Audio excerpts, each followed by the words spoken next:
rule to quickly adapt to US MBA job search culture, which is that's what's on everybody's mind right now.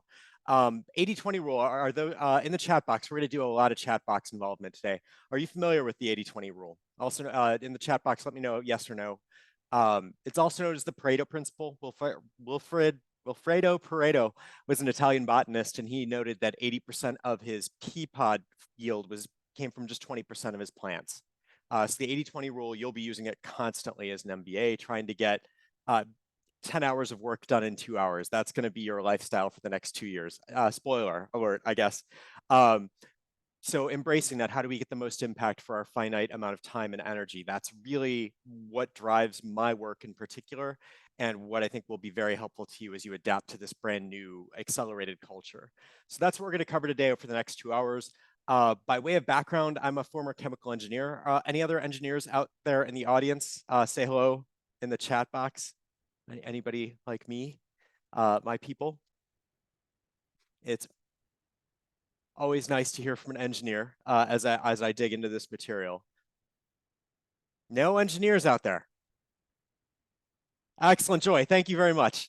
And to all of the excellent, Gabriel. Great. Okay, Gabriel, I feel much more comfortable now. So to the engineers, I say congratulations on also finding a way out.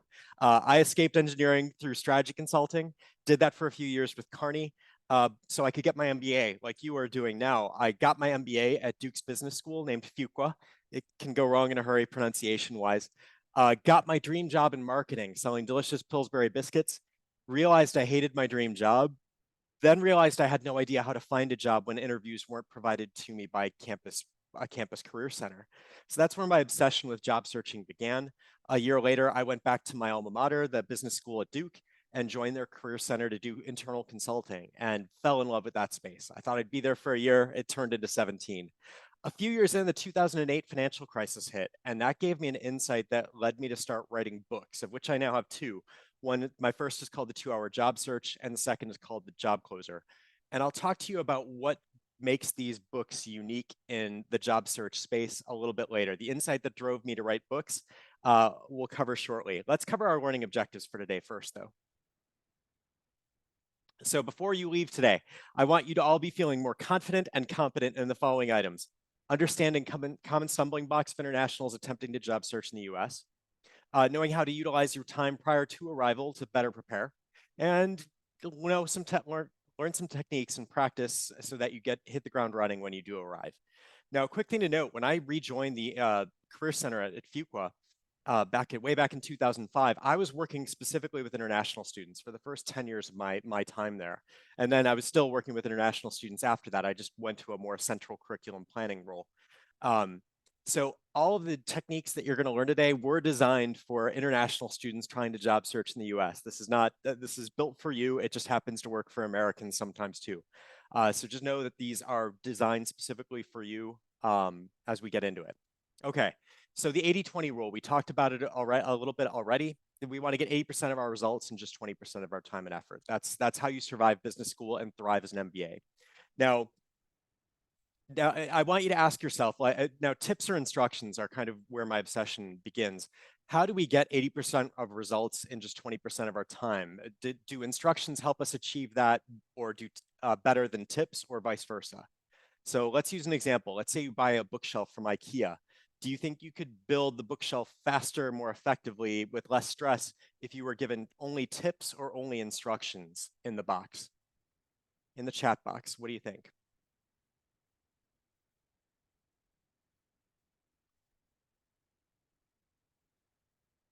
Do you expect to see tips or instructions?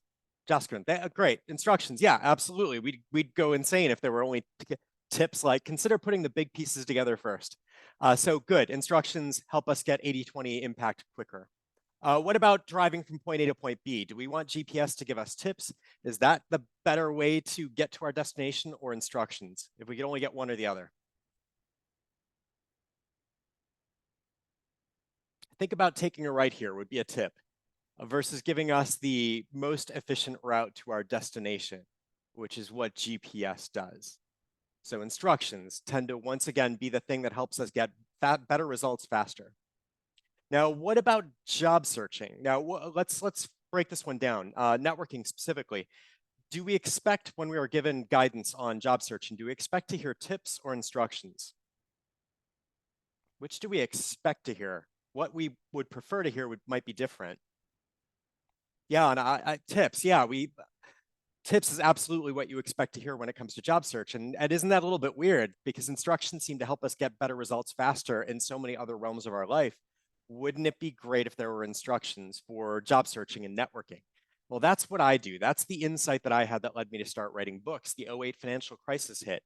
My international students were not only losing their jobs at the big banks, they were losing their visas. So they had to figure out, oh gosh, like none of the other banks are talking to me. What do I do? And so I'd give them tips like network, let's come up with a list of targets, let's figure out where you have contacts. And they didn't have the energy after getting such awful news to curate tips into a set of instructions themselves. They had the ability to follow instructions. I just didn't have any specific instructions to give them. And I felt awful. I still feel awful to this day about it. So I set out that day to start writing a set of instructions. So people who just want to work hard can achieve good results in a US context. So I'm the one getting paid to be in the room to be a career coach. I should be able to come up with that set of instructions versus telling every individual job seeker to do that themselves. So if you ever feel stress when you've been told in the past to network, that's not your fault. That's a tip rather than an instruction, and you've never been trained with a set of instructions on how to do this. Same with email alumni. Great. I know I'm supposed to do that. How do I do that? What do I say to them? Who do I reach out to? Do informational interviews. Cool. That sounds excellent, but what do I say? Basically, there are so many tips. My goal is to give you one set of instructions for each of these things today, so you can quickly make progress with a minimum amount of effort, because you'll be focusing that effort in many other places at the same time. So recipes, we use them everywhere else in our life. We look up a TikTok or a YouTube video when we need to learn how to do something. It works for job searching and networking as well. Okay, so we talked about my two books a little bit. We'll talk more in the future. Here's the format for today's session. It's going to be 2 hours. It's going to go fast. So buckle in. We're going to start off with preparation. Do you feel ready for this? We'll talk about ways that in my past have seen students be and not be ready. What you can do before you arrive, part 2. And part 3, how do you achieve a fast start once classes begin? My one request of you is to please ask questions as we go through this process. I don't want you to save them to the end. I want you to be skeptical consumers. I'm a Gen Xer. I'm skeptical about everything. So I want you to challenge the material. I'm happy to answer with greater depth than what we might otherwise have time for. I just need to know where you want more content, if anything is unclear. Does that sound good? Great. Okay. So without further ado, we are going to jump in with our first topic, which is going to be, do you feel ready for this? So do you feel ready is my first question. When I ask audiences of my international students, when I'd asked them in the past, I get reactions kind of like this. Yeah, so let's break this down a little bit. I want you to jump into slido.com and I'm going to share my screen.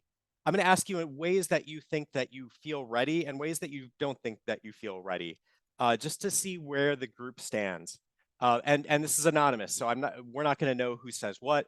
I just kind of want to get an honest preview. In what ways are you feeling ready for what's to come? So you can either use the QR code that I'm sharing right now, or you can log in manually from your computer or phone.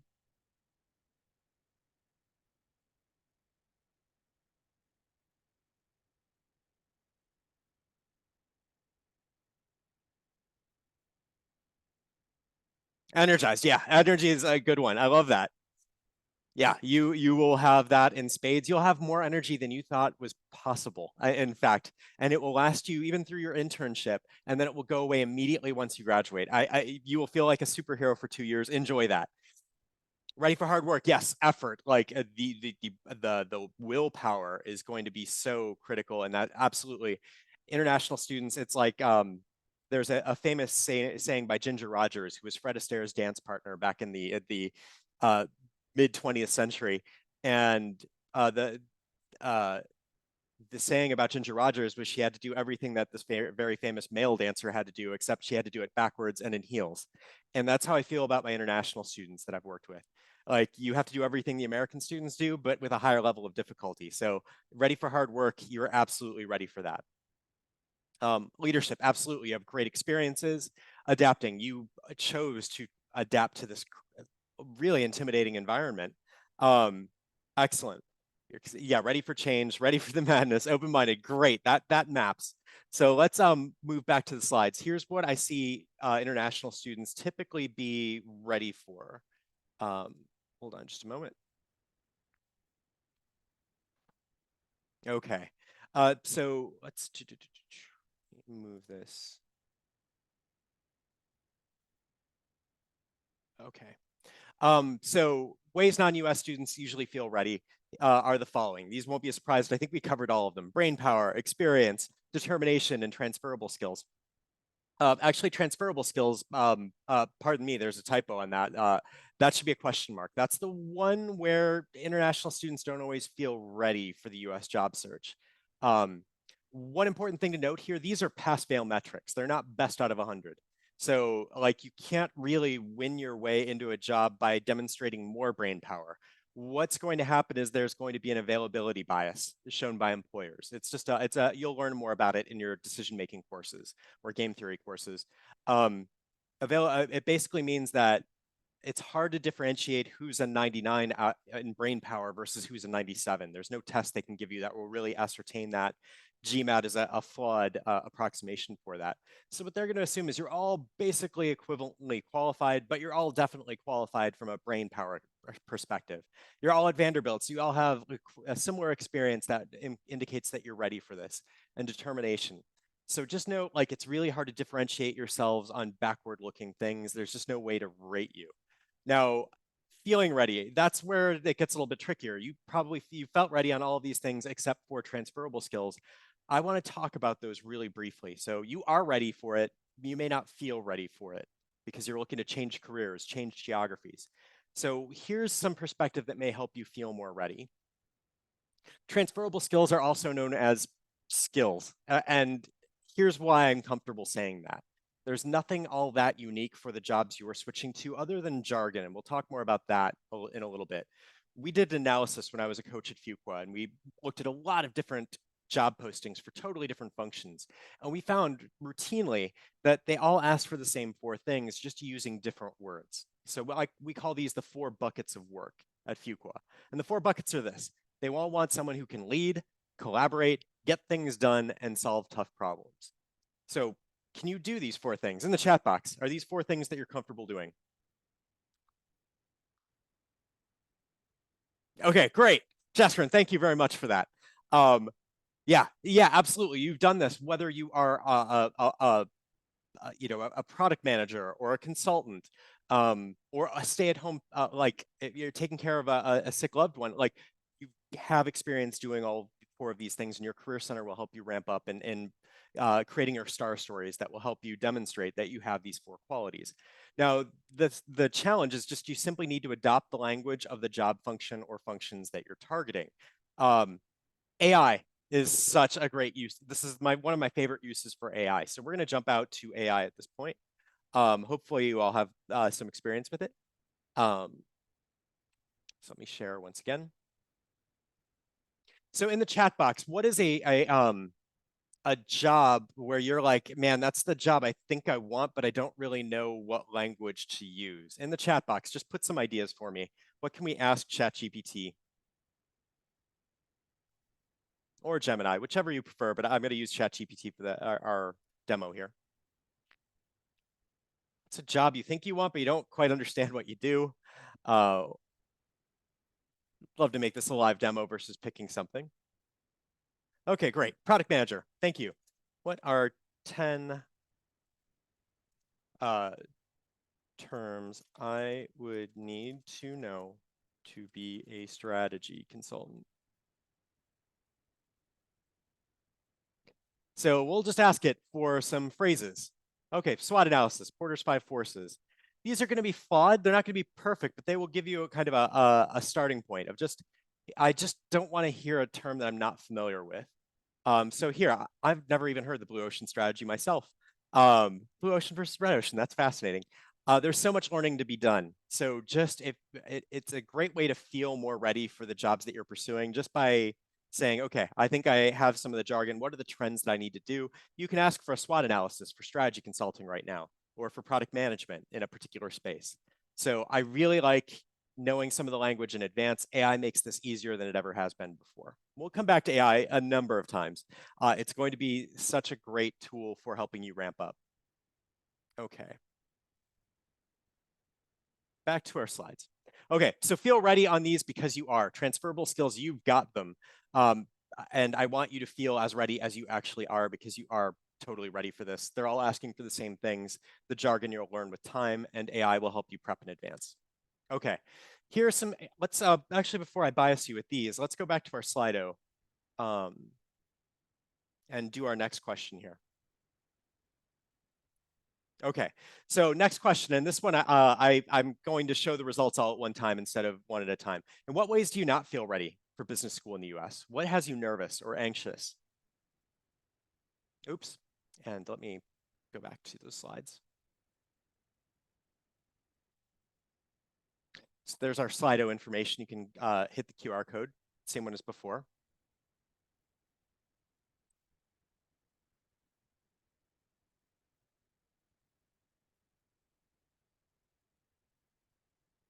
Does anything keep you up at night? As you think about this giant leap that you're taking, a giant leap of bravery. I thought business school was intimidating and I was working in my first language. So the idea that you're doing it, many of you are doing it in a second language is just so laudable, but that massive amount of change comes with some anxieties.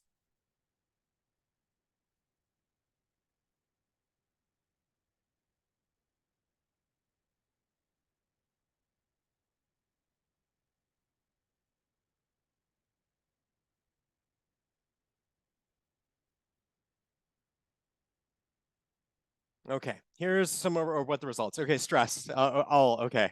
Cultural shifts. We'll talk more about those. Too much academia is a huge one, and it's great that you recognize that up front. Networking in the U.S. is the big one. It's kind of its own creature. So let's talk about that. No, some of you find it easy. That's great. Experience. I think you all have the relevant experience.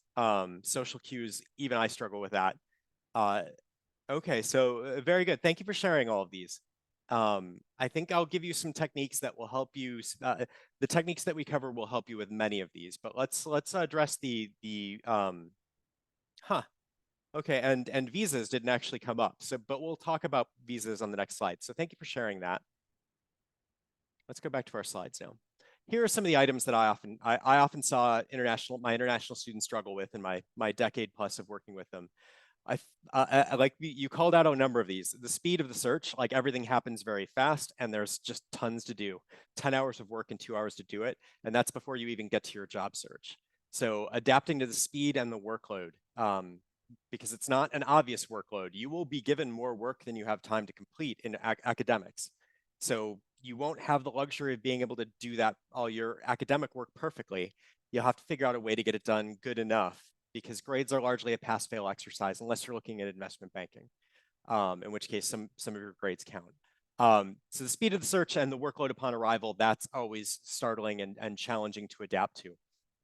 Ambiguity about what to do next, as I mentioned earlier, like there's no instructions for what exactly to be working on and for how long at any given moment. So you need to make these tough trade-offs, which is not as typical to some cultures as others, where perfection is expected. We need to embrace this 80-20 rule, which is why the concept this session is really built around. US MBA style small talk and networking, very challenging. It's hard to prep for that. But we'll talk about some techniques that will help smooth your transition. Understanding MBA career paths, we talked about a little bit before, but that's often like, I'm not sure what's the best fit for me, what am I qualified for, and visa strategy. So in my experience, international students may or may not be ready for most of these, but visa strategy is often one that international students can't really be ready for. It's too difficult a concept to grasp until you're in it and you realize how many demands there are on your time. Now, the good news here, or helpful perspective, international students or US students also struggle with these same exact things that you're struggling with. But again, you're doing it backwards and in heels. Your level of difficulty is heavier because you're adapting to a new culture and sometimes doing it all in a second language. Now, US students are very prepared for visa strategy simply because they don't have to worry about it. So they're ignorant and they will never have to really learn it, which is not fair. You have to do extra work and learn extra things. But I'm going to give you a perspective that should help simplify this transitional process. So we're going to talk about visas next. Oh, we already talked about how AI can help you understand MBA career paths. Actually, we didn't. We talked about terms that would be helpful. So let me show you quickly one of my other favorite uses for AI. Go back to our slides and back to ChatGPT. So we had we were asked about product management. Like that's often a job that people want, but people don't necessarily know what that consists of. So what are 10 projects I would need to complete as a product manager for, let's say, Amazon?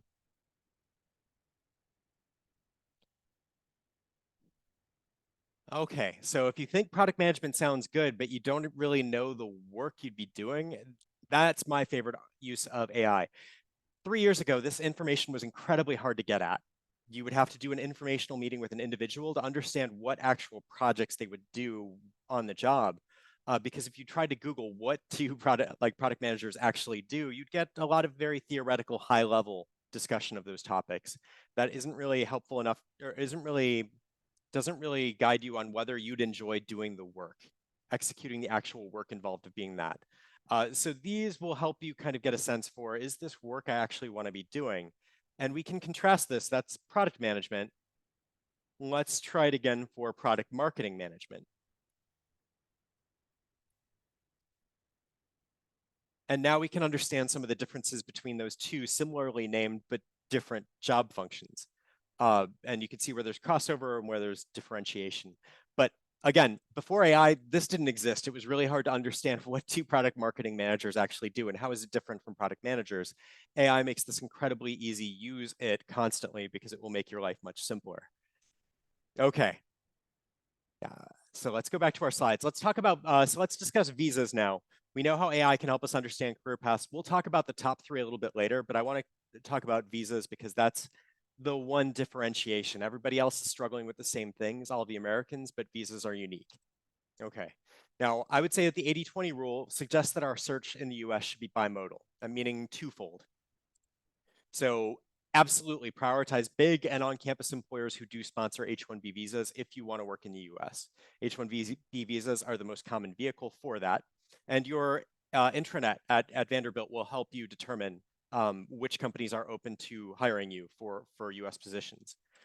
Now, outside of your intranet, here are some tools that will be helpful for helping you identify companies that do sponsor. So myvisajobs.com or Interstride, there are a number of tools that do this. I like My Visa Jobs best.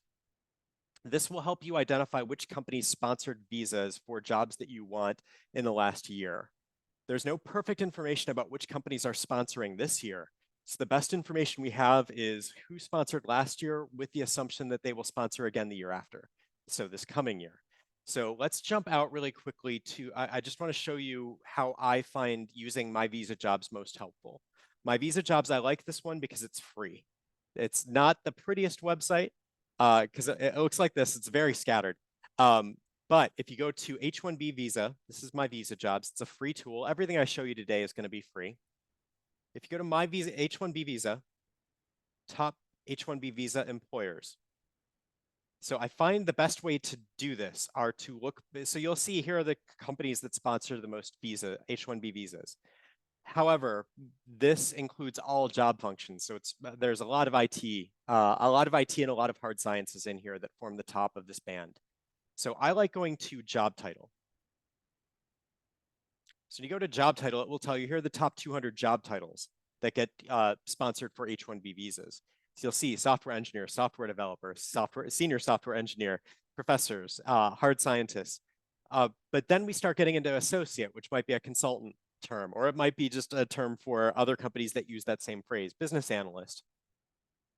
Product manager, very popular. So let's just, to demonstrate, if we click into product manager, it will now show us, let me expand this so you can see a little bit more information. It will show us the top 200 employers that hire people for product management jobs. Some of these companies will be coming to campus, but some of these will not be. So it's really helpful to know which companies should I have on my radar. I'll give you a tool in a future session called the lamp list, which will help you organize. I just want to let you know there is a resource for you so you can start looking at which companies you might be interested in that don't approach you proactively. Now, if you're looking at product marketing management, that's not going to be in the top 200. So you'll just want to go to search all and you can say, show me companies that are sponsoring product marketing manager job titles. And you'll see, okay, here's a list of specific kind of, here are H-1B visas that were sponsored, and here in pivot table format are the most frequent sponsors of that particular job title. Okay, so just one tool you can use to help building your understanding of big name companies that your parents might recognize that do have a recent history of sponsoring international students. But I think the search should be bimodal. So you're probably going to do this, like big companies who come to campus, big companies you've heard of. My visa jobs will help you identify them. I don't want you excluding small or medium-sized employers, though, because a common misconception of international students is to say only big companies will sponsor visas. And that's not true. What is true is that only big companies will have standard policies for or against sponsoring international students for US jobs. Small or medium-sized companies, the beauty of them is that they evaluate talent on a case-by-case basis more commonly. They don't say we don't hire internationals. They'll say we will, if it's the right international student, we'll look into sponsorship.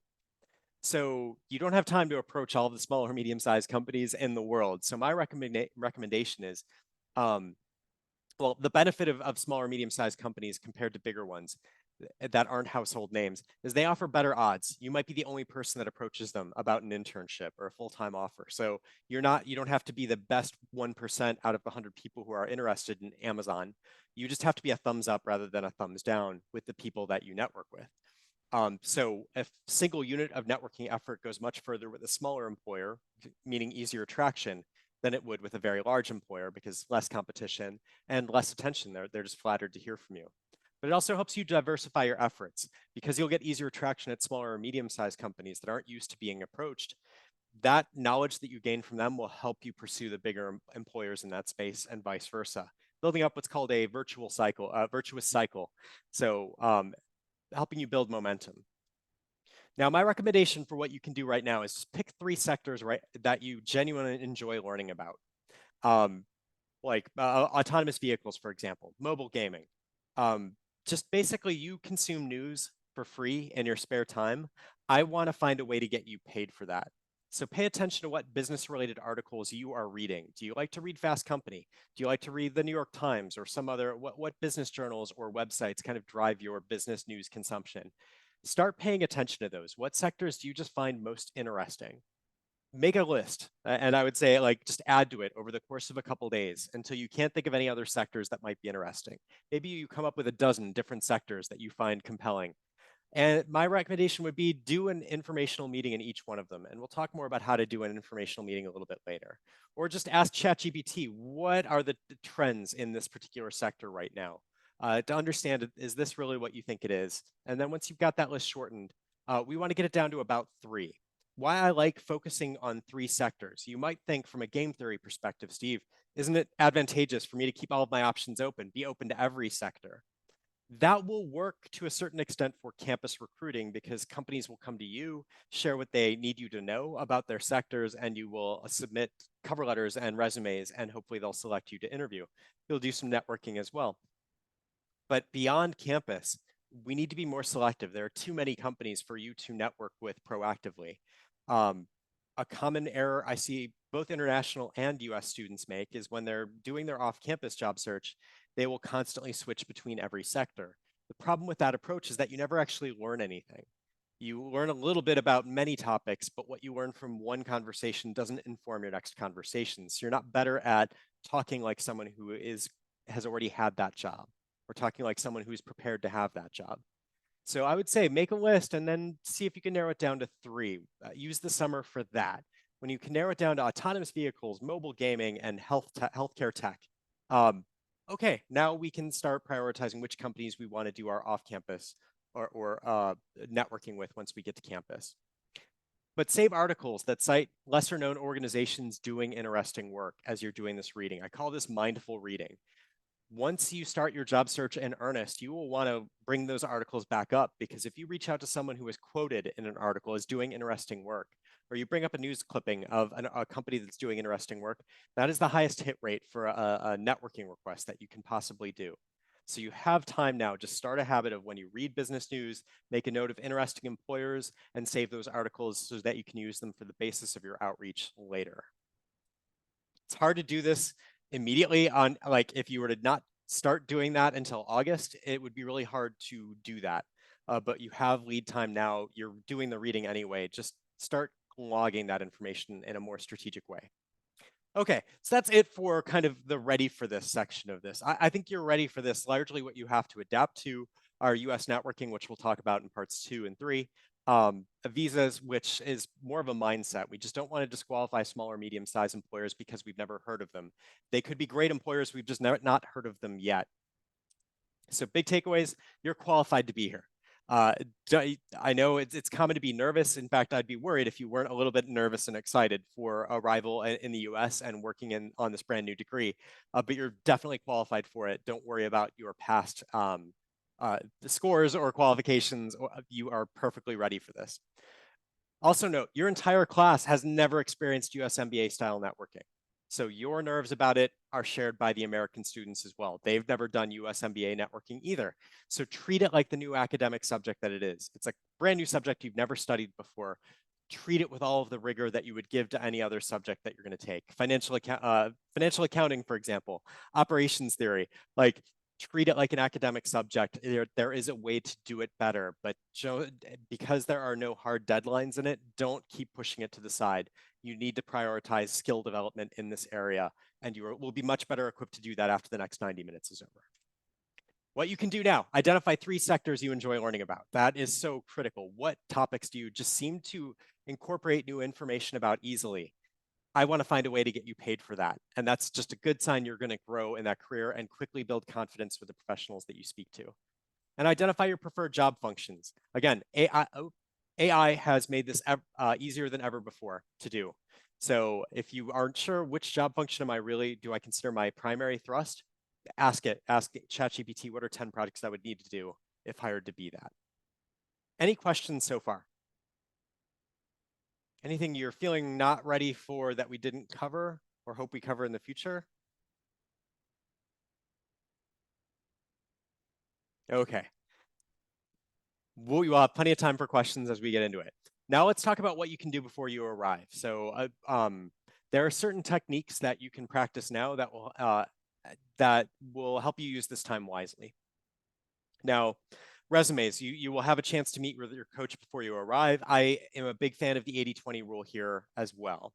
And the data backs this up. Resumes, a lot of international students will think the resume, and frankly, a lot of Americans, but especially international students will think the resume is the best qualification for your job search. But in reality, resumes are more of a pass-fail exercise rather than a best out of 100 exercise as well. So, and the data backs this up. So the Ladders, an employment website, they did a study where they hooked hiring managers' eyes up to eye tracking software, and they asked them to review a stack of resumes. And they found that on average, the hiring managers spent just 6 seconds looking at each resume. So the heat map looked something like this. Now, my question for you is, I'm going to tell you what they looked at for 80% of that 6 seconds, and I want you to tell me what these elements have in common.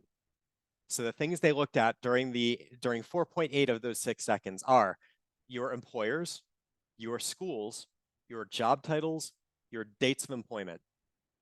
What do those 4 things have in common? Can anyone guess? I guess first, are those the things that you stress about when you do your resume? Or do you stress about something else?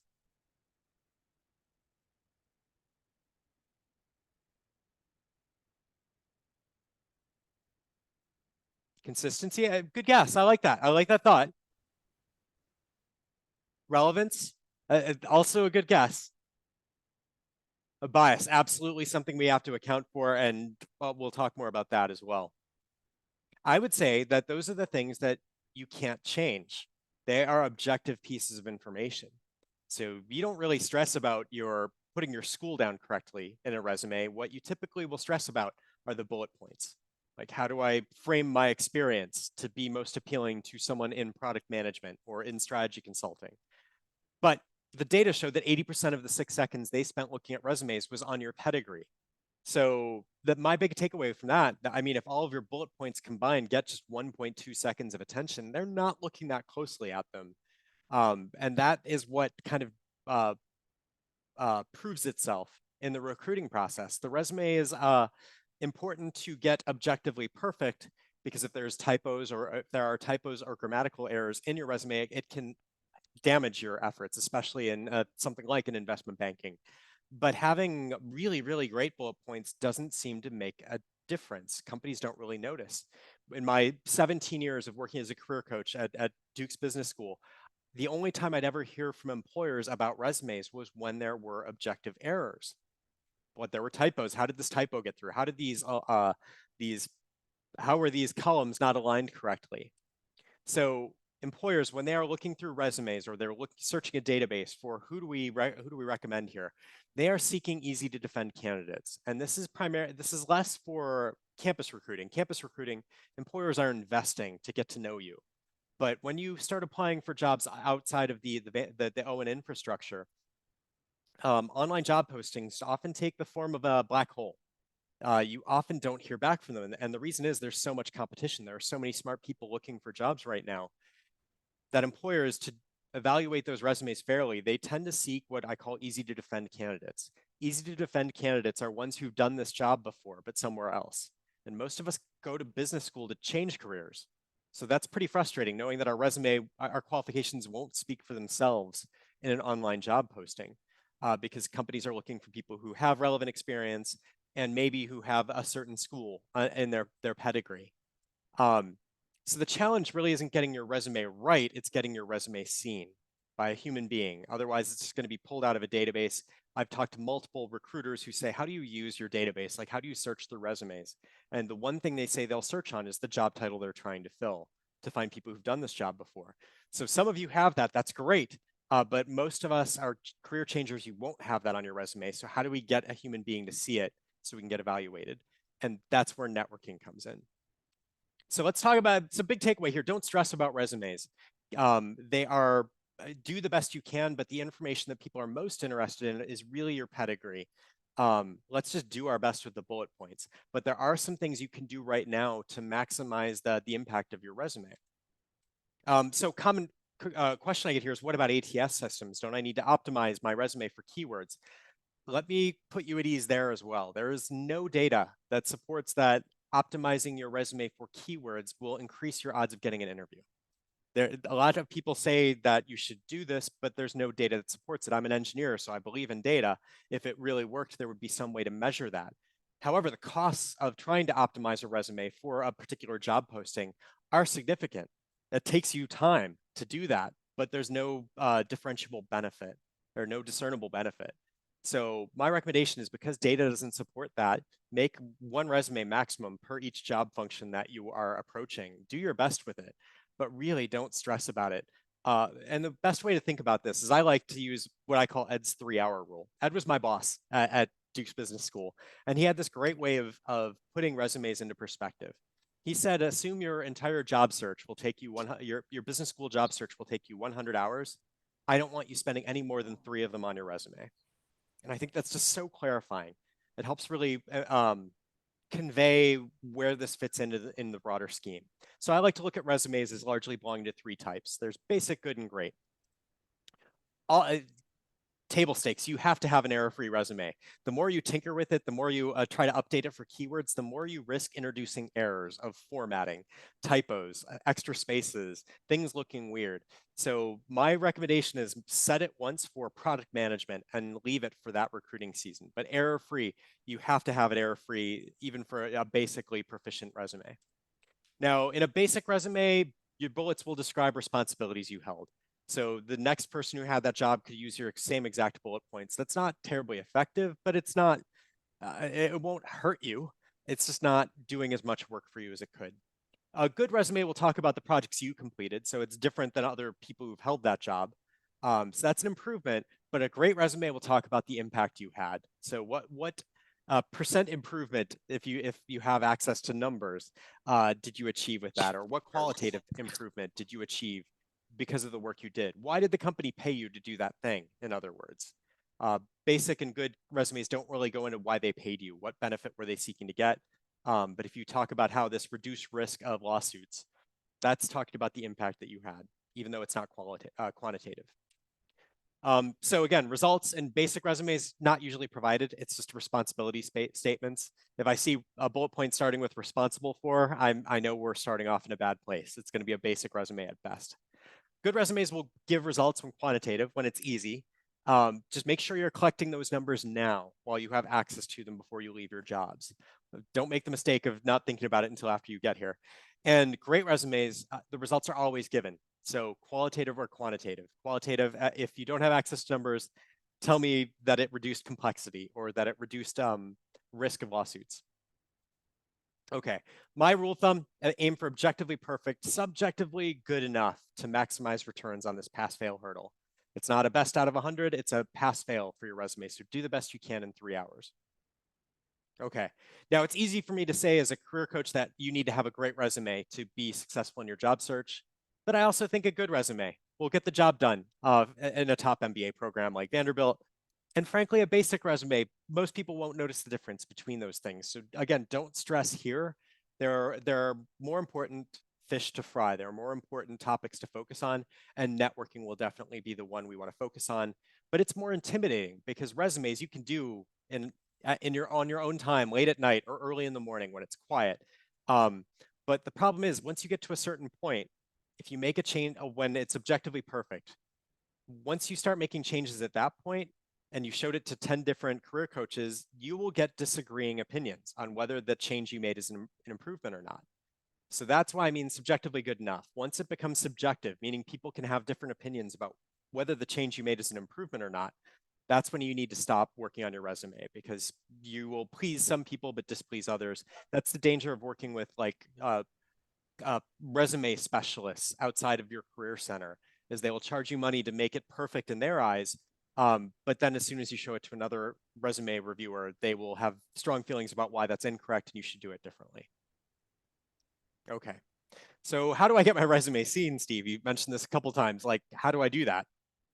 Networking is the easy answer. Yeah. Okay, hate that word. It intimidates most people. So networking, we're going to use that word a lot today, but we know that when I use the word networking, I mean something more specific. I mean the act of using informational meetings with strangers to get knowledge and interviews. So that's a bit of a mouthful to repeat every time. I'm just going to refer to that as networking. So it's a very learning forward process. So it's not transactional networking where we're trying to let people know why we're awesome. It's really about getting to know others in a systematic way. So my first book is called The 2-Hour Job Search. This was my response to the 2008 financial crisis when I realized there were no instructions for getting that first interview. The biggest bottleneck people seem to encounter in the job search was getting a first interview. There was lots of information on preparing resumes and cover letters on the front end before getting that interview. And on the back end, there were lots of books about interviewing after you got that first interview. But how did you get that first interview? That seemed to be where most people got stuck. So that was where I focused my instruction formation for my first book. It teaches proactive networking rather than reactive networking. Now, when you ask a stranger off the street if they're good at networking, often they will be pretty positive about their abilities. They'll say, yeah, I'm pretty good at networking.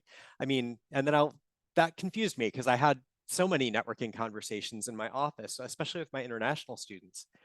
And so when I drilled down, like, how are you good at networking? They would often say something like this. Well, I always get along, whenever I'm put on a new team, I always get along with my coworkers, and sometimes we even become friends. I call that reactive networking, getting along with people who expect to have to work with you back. That's more like cooperation. We've been practicing that our entire lives. We've been on a variety of teams. So getting along with teammates is something that employers expect all of you can do. Proactive networking is different. How do you get a stranger who doesn't expect to work with you back? How do you get that stranger to pay attention to you and form a relationship with you? That's a whole different skill set. And people tell you to network, but they never tell you how to do it exactly. So I'm going to give you a set of instructions for the hardest parts of this proactive networking. How do you reach out to people who aren't expecting to hear from you? And that's what really the 2-hour job search is, a set of instructions for doing. So the 2-hour job search gets its title for, it's my recipe for the first 2 hours of any good job search. So if you said, Steve, it is 9 a.m., you are fired, start looking for a job. By 11 a.m., I'd be done for the day. I sadly wouldn't have a job, but I couldn't make any further progress without wasting time. If I were to work a 3rd hour, it would be extraneous effort. I could better devote that effort somewhere else. But if I were to spend any less than 2 hours, that would not be enough time to launch a strategic job search effectively. So we're going to talk about a few content, we don't have time to cover the whole book. We'll talk about that in a separate presentation. But we're going to talk about a couple of critical techniques that will help you prepare before you get to business school. Oh, also, the 2-hour job search, I just developed it for my international students at Fuqua, these concepts, but Penguin Random House heard about it. I got to publish with a major publisher, and we just sold our 100,000 copy not too long ago. So it's crazy how it's taken off, but people really like instructions rather than tips for this very vulnerable process of asking strangers for the gift of their time and knowledge. A common theme here is if you focus on learning in your job search, you will get job leads as a natural byproduct. If you focus on job leads, however, directly, you will get neither learning nor job leads. So this is a learning forward process. That's again why I want you to pick 3 sectors that you enjoy learning about. If you genuinely excel at incorporating new information about a particular topic, you will be very successful in your job search because you'll get smarter with every conversation you have. When you're constantly looking in different places, you will never form a base of expertise. So we want to focus on learning so that we can get job leads because we can't go the other way around. Okay. Now I empathize with you. Steve, is contacting strangers really necessary? This sounds awful. And I agree, it is not necessarily fun, but a lot of the reason it feels awful, whether you are American or international, is that you've never been taught to do it. It is a unique skill set, and I would argue that it's never been taught to you because nobody's ever known what to teach you. So they'd be up there doing a class giving you tips that you probably already know, which is not fun for an instructor, and it's not fun for a student. So I'm going to give you some actual frameworks, some actual techniques that will help you get over the hump for contacting strangers. But I, again, like data. So is it really necessary? I would argue maybe not during business school, but definitely once you graduate business school. And by doing it during business school, you will improve your odds of getting your dream job at business school. The numbers bear this out. So Brown, Cetron, and Topo were researchers who did a study at the New York Fed, and this will be a chat box exercise. So they measured how people were brought into the organization, and they found that for every 1 person that they hired through an online job posting application, a certain number greater than 1 were hired through internal referrals. Basically, they were candidates somebody inside the organization already knew and recommended. So that number is greater than 1. For every 1 there will online applicant who got a job, there will be greater than 1 candidates who got jobs through networking. What do you think that number is? Take a guess. You've not learned this fact, so just take a wild guess at it. 7, 10, thank you for those guesses. 5, 12. Some great guesses in the mid-single digits to low double digits. 3. Okay, excellent, nicely done. You're all pretty close to the right answer, believe it or not. 45 is the highest one we've gotten. Okay, the correct answer is 12.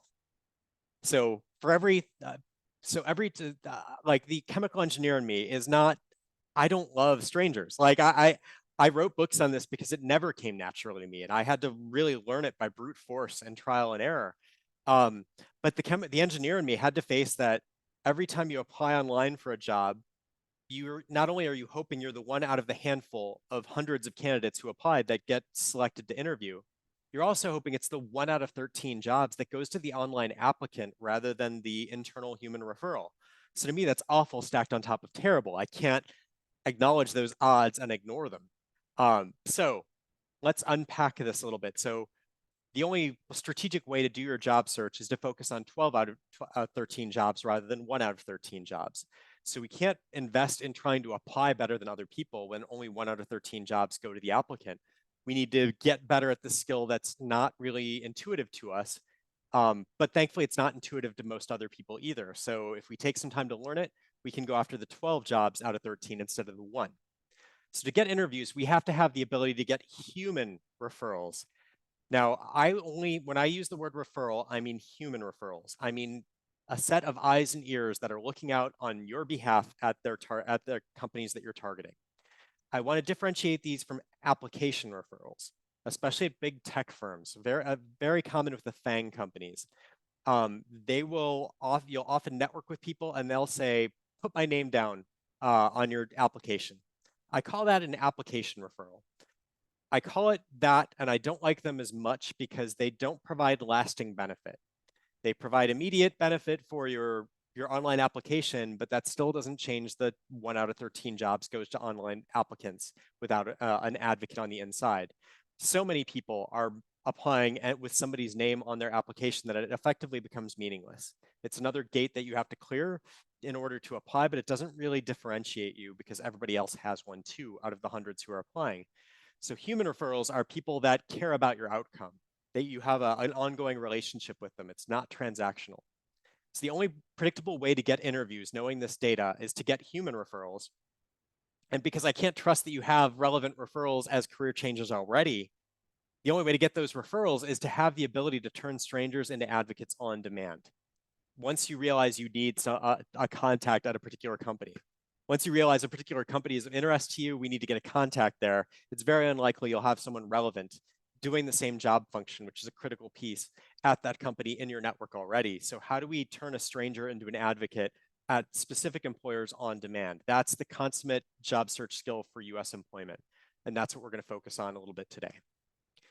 So this feels like a disadvantage to have to learn this. How do I network with strangers? Why don't other people have to do that? Shouldn't my credentials speak for themselves? Your credentials are impressive, but employers are going to assume you're all relatively equivalently qualified to be here or to work for them because you're all at the same school. However, the place where you can differentiate yourself is in your ability to turn strangers into advocates. Employers are going to assume how you approach your job search is predictive of how you'll approach the job itself. Do you treat hope like it's a strategy? If so, that's not an appealing employee to hire. They don't want you hoping that your work is correct. They want you ensuring that you get your projects done on time and correctly. And that means building backup plans and building some space in for things to go wrong. So this feels like a disadvantage to have to learn this game of how do I turn strangers into advocates? Like this shouldn't be what the job search is about.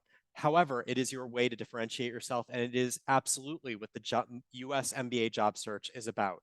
You're showing them that you are going to take that mindset into the job. I'm comfortable working in ambiguous circumstances and achieving results even when results are unpredictable. Like, okay, there's no 100% guaranteed way to solve any problem. You're showing them that you've built enough infrastructure that you know you will succeed over time, even if you don't succeed in that one initial tactic that you employ. So this is a pure advantage, but it feels like a disadvantage because it's not something you're good at yet. You will get good at it very, very quickly. I would argue once you do 3 informational meetings, you will know this how to turn strangers into advocates for the rest of your life. Not only will it help you get internships, though, it will help you in the future. It will help you convert those internships into full-time offers because you'll continue to do informational meetings once you're on your internship. Not only that, it will help you get promoted at the head of your start class once you're hired full-time because you will have the broadest advocacy network at your company. And it's getting your own manager to recommend you is expected.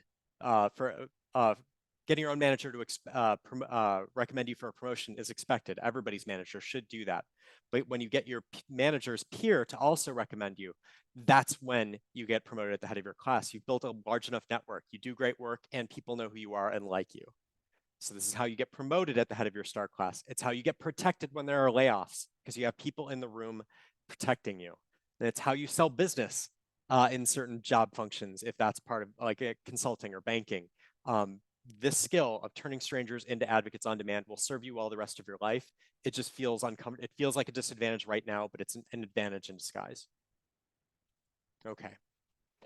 So the first thing to do this networking, we need to get people in a real-time conversation. So how do we use the 80-20 rule to contact perfect strangers to turn them potentially into our advocates? I would recommend that, or in my experience, I would say that you're going to encounter, because I've had students who've tried networking and they say, Steve, I've tried networking. It doesn't work. I've reached out to people and they ignore me. And I agree, some people will ignore you. And I think there's three types of people you'll encounter. This type of person that never responds under any circumstances, I call them curmudgeons. They are awful people. They hate babies. They kick puppies. They are the worst people ever. Or they're delightful people who just have no interest in helping you find a job right now. But they're not the worst segment you'll encounter because they just ignore you. You ask for the gift of their time and knowledge, they don't respond, and you move on with your life. So it's a zero return on effort. The worst segment is the second group, a group I call obligates. Obligates want to appear to be helpful, but they don't actually want to incur the risk and inconvenience necessary to genuinely advocate for you. So they will reply to your messages sometimes, but not others. If they do respond, they'll often respond slowly. They will set up a meeting with you, but then cancel at the last minute, get really weird about rescheduling. They will be vague when you want them to be specific. So they're dangerous because they take your hope and your motivation and your energy and they crush it. So it's critical we have a way to differentiate between these segments. The obligates are the most dangerous because they give you a negative return on effort. Curmudgeons just are clear about not being helpful. Obligates will lead you along until eventually they stop being helpful. The vast majority of the help you get in your job search comes from this one segment I call boosters. Boosters say things like, if you tell me you're from Owen, you automatically get my time. Or if you tell me you're an MBA, like, I'm happy to chat. If you ask me for help, I'm happy to do what I can for you. I know the pain of being in the job search and I want to pay it forward. Now, it's marketing 101. You'll learn this in marketing. If you only have one profitable customer segment, you really need to focus on that profitable customer segment. So boosters are the profitable customer segment in the networking market. Unfortunately, they're only about 20% of the audience out there. So we're going to have to send 5 messages, contact 5 people to find one person who's likely to be helpful. By having these customer segments in mind, it will make it easier for you to move past the curmudgeons and obligates to get to those rare but beautiful boosters, because you're going to have to kiss some frogs to find your princes and princesses in this process. Now, unfortunately, there's no checkbox in LinkedIn that says, I'm a booster, start here. I'm a curmudgeon, don't even bother. So it's critical we find a way to differentiate between these segments. I would argue that response time is the best way to approximate who's who. We won't know in advance which segment a person belongs to. The best predictor of people who are boosters is people that are doing the job function that you are pursuing. So I recommend reaching out to people doing the job you want, even if they're an MBA from a different school, rather than reaching out to an Owen alum who is in a totally different job function. If you want to do product management, but they're in marketing, that's going to be a really awkward conversation because you're not trying to get smarter at their job. And what the trends they're seeing are not really impacting your work, making you smarter about product management. So I recommend starting now, practice this. Practice reaching out to people whose work you admire. So it doesn't have to be about a job. I just want you to get comfortable reaching out to strangers, so that you get used to it. You realize how formulaic this outreach process is, and how getting ignored is not all that terrible, because the successes are so worthwhile. The weird thing is, so I'm going to show you something called the 6-point email now. You'll learn more about the logic in a later session, but I want you to have this framework just so you can send messages that will help you start building out your practice for reaching out to strangers to ask for the gift of their time. There's a lot of science that goes into it, and I'm happy to answer any questions you get about it. But the success rate on this response, on this email, because it's designed to cater to the preferences of boosters, is only about 20%. It was about 40% before COVID, but before COVID, there were a lot more obligates who'd respond and end up wasting your time. Now, post-COVID, it's much more likely if you get a response to this email, it's going to be from someone who's likely to be helpful. Not always, but most likely. Now, getting a 20% success rate on an email might sound bad. Now, the engineers in the audience, 20% doesn't sound so terrible because that was top marks in most of our engineering tests. But for the rest of us, it takes some getting used to. There's not a great analogy in our normal life that's relatable, where succeeding only 20% of the time is good. The one analogy I can give you that's popular in the US, and it's also a sports analogy, so I hate it for a couple of different reasons, but baseball. For those of you who follow US baseball or are familiar with it, the best baseball players in the world only succeed about 30% of the time they go to bat or play offense. and they get paid millions of dollars for that. So it's embrace that kind of mindset where even if we only succeed a minority of the time, we are doing a great job. It's like the engineers on our tests or baseball players at the plate. Okay, so 6-point email. This is the email that I recommend sending to strangers to gauge whether they might be a booster. And I think boosters will tend to respond to this message within 3 business days. So originally it was called the 5-point email. And then one of the points, so this is a recipe, the 2-hour job search. This is from the 2-hour job search. This is a recipe I cooked over and over and over again with many students over many years. So starting in 2008, and I've never stopped cooking it. So it started off as the 5-point email. Each point is designed to remove a reason why a booster might not respond. So it's a booster targeted email. So I found that one of the points, it didn't matter if it was there. It was also very hard for international students to word in a second language. So I removed it and it became the 4-point email for a very long time. And then of course, inflation happened and now we're up to 6 points. So here is the 6-point email. It's based on the original, so there will be a Duke reference. So subject is your product management experience at Waymo. Hi, Jeff, I'm Becca, a fellow MBA, Duke class of 24. May I chat with you briefly about your product management experience at Waymo? I'm trying to learn more about product management in the autonomous vehicle space, so your insights would be greatly appreciated. Best regards, Becca. Now, my question to you all is, in the chat box, there are 6 points that make this email what it is, each of which are a mind to remove a reason why a booster might not respond. What do you think one of the 6 points is that was done very much on purpose in this very short email? Relevance, absolutely, Jaskrin, very good. Yeah, if you have a connection to the reader of the email, put that right up front so they know they're not being spammed. Excellent. What else? Looks like it was done on purpose.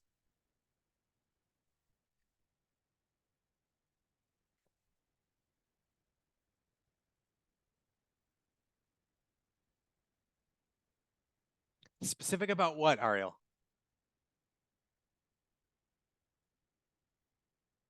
Maybe let me rephrase that. What are we asking for and what are we not asking for? An interest in learning, absolutely. So there's no mention of job leads here. It's about knowledge and insight. Very nicely done, Isaac. Specific job title and experience, and we'll talk a little bit more about that, yes. It's to the point. It's very short, Jaskrin. Very good. Yeah. So we'll talk more about the brevity of it. Okay. Very good. We got most of these. Let me cover the 6 points that make it what it is. I'll give you kind of a summary on the next slide of what the 6 points actually are, and then I'll show you how to quickly update this email for your own purposes as you're practicing over the summer. Okay. Keep these short. So under 75 words in the body. This one's only 46 words long. The nice thing about short outreach emails, they're easier and faster for you to write, but they also take less time to respond to. If you have a connection to them, share it up front. So fellow MBA from a different school, that's fine. Just put the school that you in parentheses. If it's to a Vandy alum, then you can go ahead and put a fellow an MBA, and you can put class of 24 or just the apostrophe 24 or 26 in parentheses.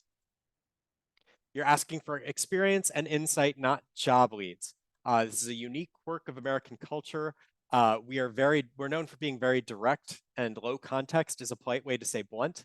Erin Meyer did a great book called The Culture Myth, where she measured what it meant to be American versus French versus South African.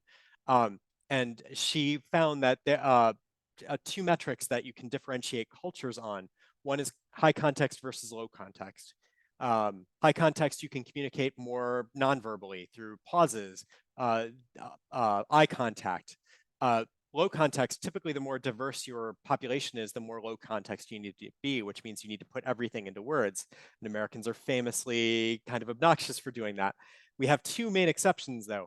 First, we are very indirect about negative feedback, which is a whole different metric in Erin Meyer's book called The Culture Map again. So when we give you negative feedback, we'll often do what's called the sandwich model. Here's something positive, but here's the feedback we really need you to take, but here's another positive thing. So a bad job review in the US would look like this. Steve, you're a joy to have in the office, and we really appreciate your enthusiasm for your work. However, we need to focus on getting your projects done correctly and on time. Very important. But your penmanship is excellent, and we just you always bring great goodies to the lunchroom. That's a terrible job review. But we're very indirect with the way we deliver negative feedback. So we like to disguise it with positive things because we're a very kind of forward-looking, positive culture. But that can be confusing if you're coming from outside the US and you don't know that quirk about us. Second weird exception to us being very direct is job searching. For whatever reason, we decided it was considered bad manners, bad form, to be blunt about the fact that we're job searching. So the polite way to do it is to ask for experience and insights. Now you may wonder, like, how are they going to know I'm job searching if I don't tell them I'm job searching? And I would say, trust me, they know you're job searching when they get an email like this. Nobody sends emails like this for fun in the US. At least I hope not, because that's really messed up. They know what you're doing, so it's just a more polite way to ask for job search assistance. But you're also literally asking for their experience and insights. So it's a true statement. It's just they will know what you're trying to do. Don't worry about them not getting the true message because you didn't state it explicitly. Make your ask in the form of a question ending in a question mark. Often I'll see students say, I was wondering if you had some time to chat about your product management experience at Waymo, period. We want to make our ask in the form of a question ending in a question. It expresses more confidence on your part, and it's also easier for a person to read and know what to respond to. At least half the word count should be about the reader, not the sender. Now, you don't know anything about the reader before you send the email. You know what's in their LinkedIn profile, but it's hard to talk much about them. So the easiest way to achieve that balance is to talk less about yourself rather than more about them. So there's very little background on you in this email, which makes it an easier email for you to write. The reason this is so powerful is that if you send a message to them where you ask about their knowledge and insight, but 80% of the word count of the email is about you yourself, the sender of the email, that sends a very mixed message about who this conversation is going to be actually about. Like, you say this conversation is about me, the reader, but you've spent a lot of time talking about yourself in your email. So we want the shape of our email to match the stated intent. This is about them, and so there's very little of us in it. And this relies on a concept called using a social norm rather than a market norm. I don't have the time to go into it, but basically you are more successful asking for favors than you are trying to qualify yourself when you switch or convince people why it's worth their time and effort to help you. Asking for favors is far easier and it's far more effective. So better to rely on asking for favors because you will be judged less harshly and be more successful than if you were to try to say, here's my background and here's why you should talk to me. Final one is the modern elevator pitch, in my opinion, the ability to take the universe of all possible employers and put them into a logical subset in just 10 words or so. So basically, this phrase is you telling them without telling them that you're also probably talking to Tesla and Lucid AI, or Lucid Motors and Argo AI and other autonomous vehicle companies. So that lets them know, okay, you're doing other conversations like this. This is probably going to be a better conversation than someone who doesn't have this phrase in there. Because if you don't have that phrase in there, what's often happening is that's the kind of email people will send if they just spotted a job posting.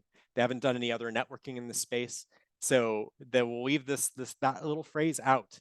And so having this phrase in there conveys that you're talking to other companies like this one that you're reaching out to, which helps you add instant credibility and increases the likelihood that a booster will respond to your message. Okay, so we talked about the two exceptions of a US being a low context culture. Now, we'll talk more about the theory of this in a future session, but I just want you to know if you are updating this, stay very closely to this template. Most modifications people make tend to be counterproductive in ways they don't fully comprehend. So the things that you would change are this subject line, like their work experience at a particular company. Note that this is used twice for simplicity. You'll want to put their job title into your own lowercase words though. So if they are a senior product manager, don't use your senior product manager experience where senior product manager is in all capital letters. That makes it look like a form letter. Or you just copy and pasted their title and pasted it in here. So just call their experience generally what it is using lowercase letters. Product management experience, even if they're a senior product manager or a product director. The second thing you would update would be how you can relate to them. That's pretty easy. You're a fellow MBA from a different program, or you're a fellow Vanderbilt MBA. And this final one is the category of your interest. What's that phrase that helps convey without telling them explicitly what other companies are you probably reaching out to? What are those one of three sectors that you enjoy learning about? That's really why I want you to identify those now, because those take time to figure out. Okay, here are the rules of the 6-point email just for your general reference in the future. But just stick close to that template. Use it right now to reach out to people whose work you admire, maybe some American alumni in spaces that you want to learn more about, just to build some practice with it. I also recommend those lesser known companies that I had you look up in My Visa Jobs, for example. Big companies will likely be coming on campus, but some of those lesser known ones, you can use ChatGPT. Actually, I don't think I demoed that. So let's do that very quickly. One more use of AI that I really like here. So let's say that Waymo is one of the 10 companies that you're very interested in. What are 10 US-based companies that are similar to Waymo?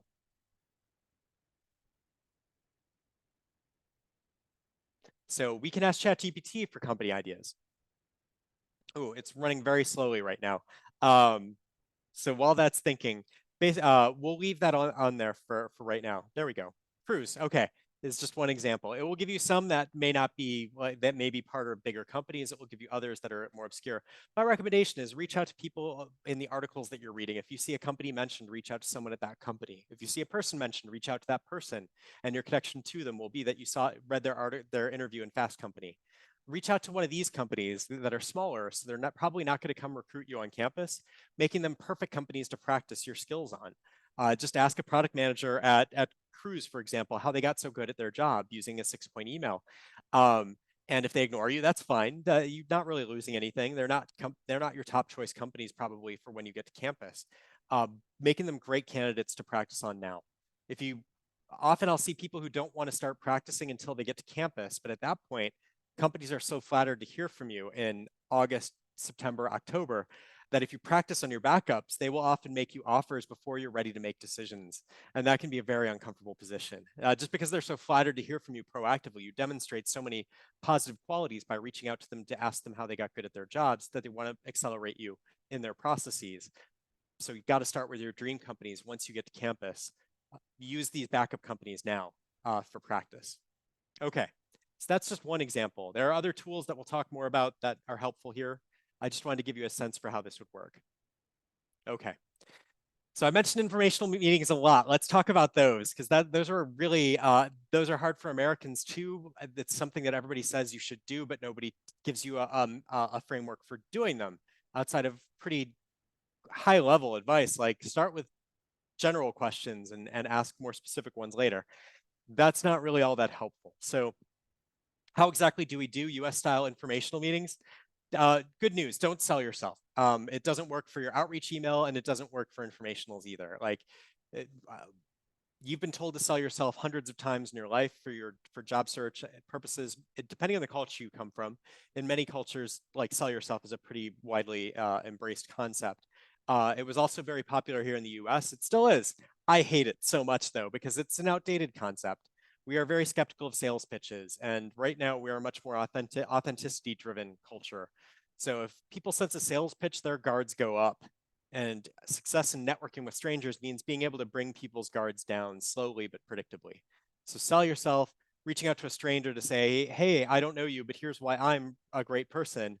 Like that's not an email that people send, which is great because that's a really uncomfortable email to write.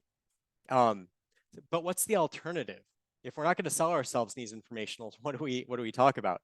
Well, the alternative is sales. Only a certain segment of the population is really good at that naturally, but anyone has the ability to be likable. According to Olivia Fox Cabana, who wrote a great book called The Charisma Myth, she found the single best predictor of whether you're perceived to be likable by a conversation partner is nothing that you actually say. It's how well you're perceived to be listening. So the next, a good question to be thinking right now would be, well, okay, Steve, that's great. How do I demonstrate I'm listening really well? Let me show you an expert in action. Dogs. Dogs are experts in action at doing this. How many of you have dogs or have ever had dogs in the chat box? Please give me a name and or breed if you've had dogs in the past. I used to have 3 pit bulls and an Akita. I had a lot of feet in my house at one time. And my favorite pit bull was named Bluebell. Sojo Maltese. Oh, that Sojo is a great name for a dog. So as you're typing in names, a German Shepherd, a classic. So those of you who've had dogs or have dogs now, Bonnie the Yorkie, do we love them because they're good conversationalists? No, as it turns out, dogs can't talk. We love dogs because when they look at us, we are the only person in their world. Just like that gift there. Like that dog is purely focused on its owner. It's not thinking about anything else. And that's what makes you successful in informational meetings. When you just have the ability to forget about yourself and just be very dialed in on your conversation partner. What are they saying? What are the implications of what they're saying? They are saying. What follow-up questions would make sense for me to further engage them in knowledge? So, all great names. Thank you for sharing that. So our inspiration for doing good informationals is going to be our favorite, humankind's best friend, the dog. How do we how do we become likable without saying much? Now, we're not going to say nothing because that would be weird. So we're not going to copy dogs, but we're going to speak far less than we listen. And having the right algorithm for listening makes that much more achievable. Okay, so informationals are journeys. It's important to note that. There's three basic elements. They all start with small talk at the beginning, there's Q&A in the middle, and there's next steps at the end. Universally, they follow that same pattern. If we had more time, I'd talk about small talk. And if you have questions about small talk before informationals, and you're thinking, Steve, geez, don't you have some sort of 3-question algorithm for small talk before informationals? I would say, of course I do. We've been together for an hour and a half already. Like, of course I have one. We just don't have enough time. So if you are good at small talk naturally, you just keep doing you. I just know I'm incredibly jelly. It's never come naturally to me. But if you want an algorithm, you can click on that tiny URL link. The slides will be available for you for download after the session if they're not already. And really, the short version of it is ask people how their day is going so far. If they don't start talking to you immediately, they'll give you some information. If they give you any extraneous information other than a basic fine answer, ask a follow-up question about that extraneous information. If they say they're tired today because they were up late watching sports, ask about the sport. If the second question I'd ask them before they can ask you is, tell me about yourself. How did you join your company? They'll probably ask you that question next, and we're going to learn how to answer that question well shortly. And the final question, which you can skip if you already have good chemistry, would be, what are you working on right now? Typically, if you don't have any energy back from them at that point, they'll give you some energy back because work is on their mind. So they'll authentically engage with you over work if they haven't already. But I really want to focus most of our attention on Q&A and next steps because these are the hardest to, these require specific instruction. Small talk you will get better at naturally over time as you spend more time in the US on campus. And having an algorithm helps you in a very formal one-on-one setting. But Q&A next steps, those are not intuitive techniques. I'll teach you frameworks that are not something you'll probably figure out in yourself, but it will help you ramp up very quickly, achieve great results quickly, like any of the other recipes we covered today. Now, the goal here is to get a human referral. Again, we're not looking for a person to say, put my name down on your online application. That just sends us to the black hole that we're not going to hear back from. We want a set of eyes and ears looking on our behalf. So my question to you is, does question order matter in an informational? A lot of people go into the list of questions. Do you think does it really matter what order you ask them in, do you think?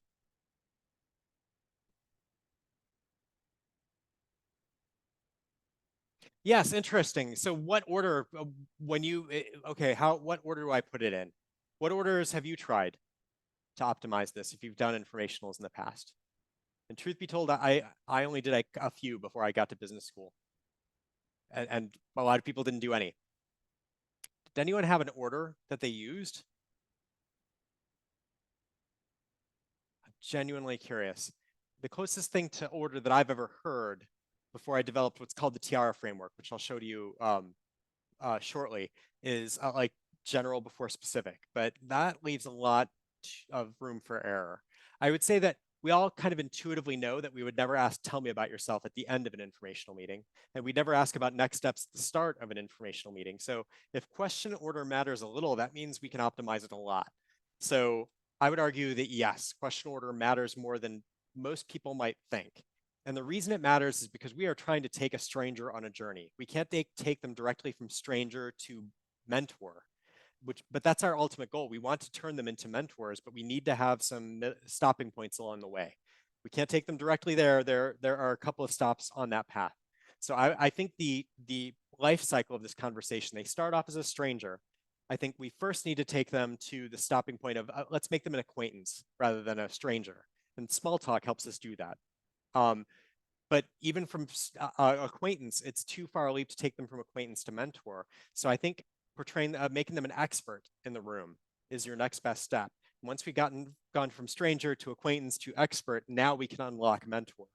But to do those things, we need to ask questions in a specific order. The Tiara framework helps us ensure we ask questions in the right order to make all of those things happen.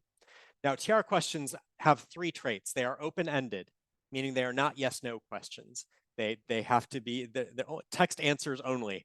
So there's no yes/no box they can click. It's got to be a verbal answer, an essay-style answer. They're also flattering and fun to answer. So an example of a question that is popular, but I don't like it because it's not flattering, nor is it fun to answer, is what is the corporate culture like at your firm? This feels like it's definitely something you want to know.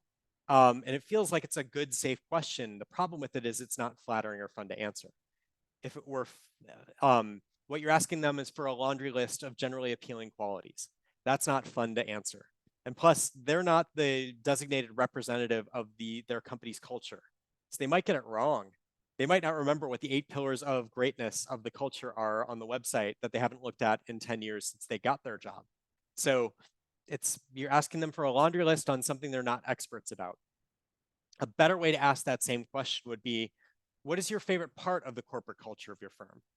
So the person you're speaking to is the world's foremost expert on their opinion on the corporate culture. Plus, you're not asking them for a list of items, you're asking them for their favorite. So you're asking them for a superlative opinion rather than a laundry list of general facts that you can get off the internet. So Tiara questions will all have these traits in common. They're open-ended, flattering, and fun to answer. So we have an acquaintance, we've done small talk with them. How do we portray them as an expert in their field? If we were to ask them a question like, what's been your best professional decision so far and why? That's a little bit too intimate to start with. So we want to warm them up a little bit more gradually with a less threatening, big macro trend question. So my favorites are, and you're only going to be asking one of these. A 2017 Harvard study found that the most likable behavior you can demonstrate within a conversation is a follow-up question. So know that anytime you ask a Tiara question, you have to ask at least one follow-up question. So my favorite trend questions are things like this. What trend is most impacting your space right now? Or how do you predict business will be most different 5 years from now in this space? Or how has business changed most since you started in this space? Past, present, or future. But we're asking them for their superlative opinion on the trend that matters most right now. If you ask 10 different people this question, you get 10 different answers, all of which are correct from that person's point of view and help you form a complicated picture of what's actually going on in that space. So that makes you smarter every time you ask a new person for their opinion. Now that we've warmed them up with trend questions, we can go more personal. Now a more personal insight question becomes appropriate. What's been your best professional decision so far and why? Would be an example. Another would be, what surprises you most about this job?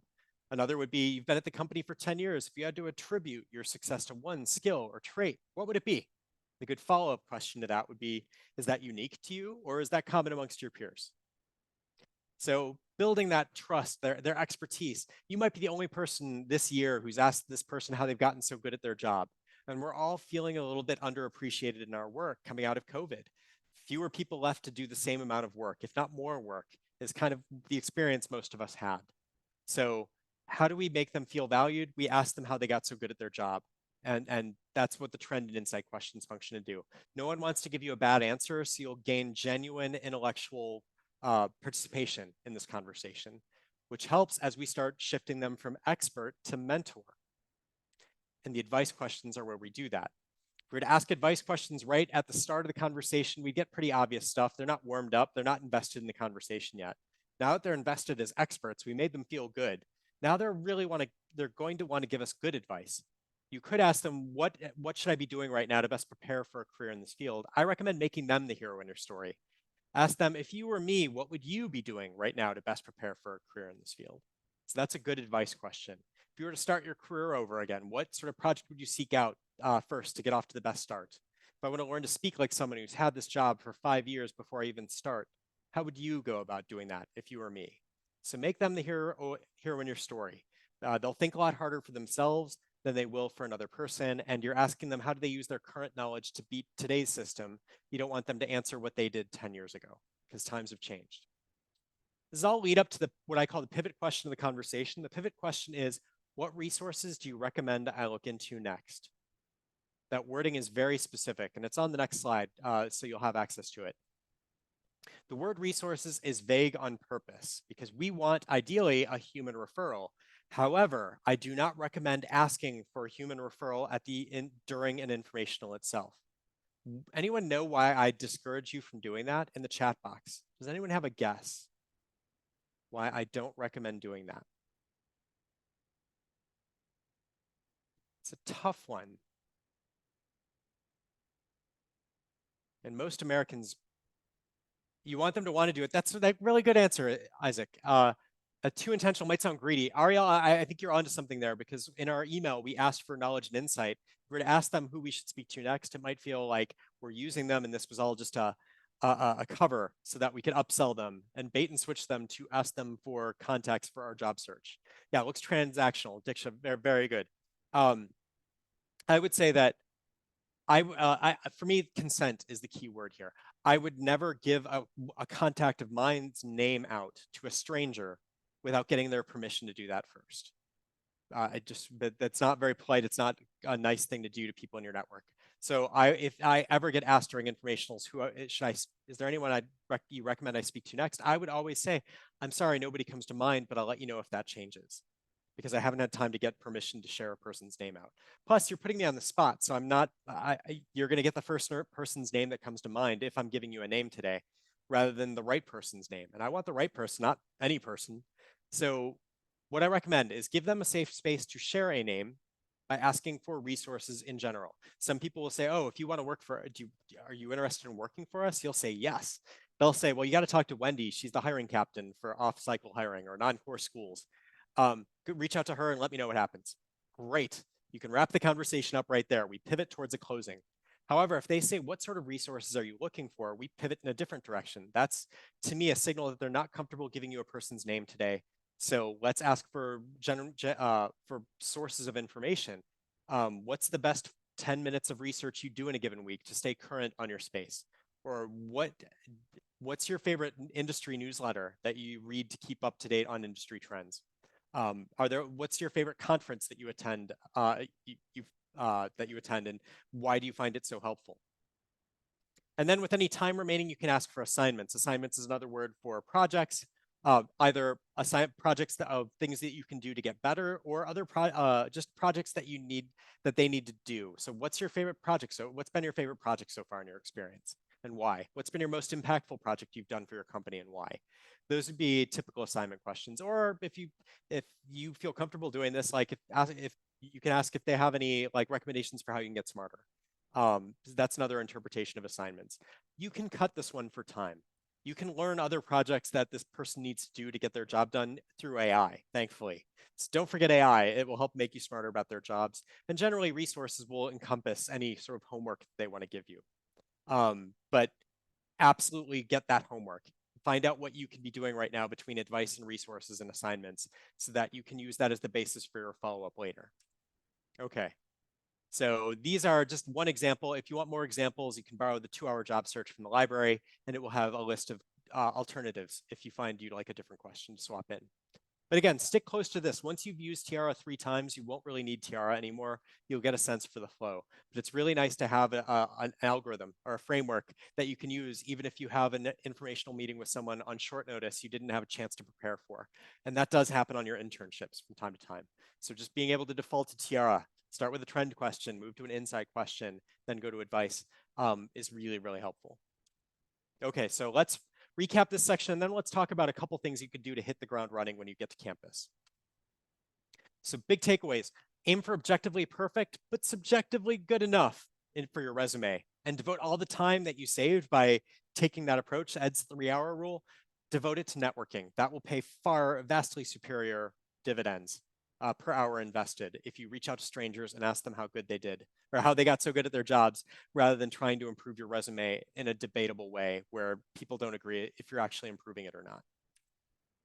View informational meetings as a gift you're giving to overworked, underappreciated professionals to help them remember how talented they truly are.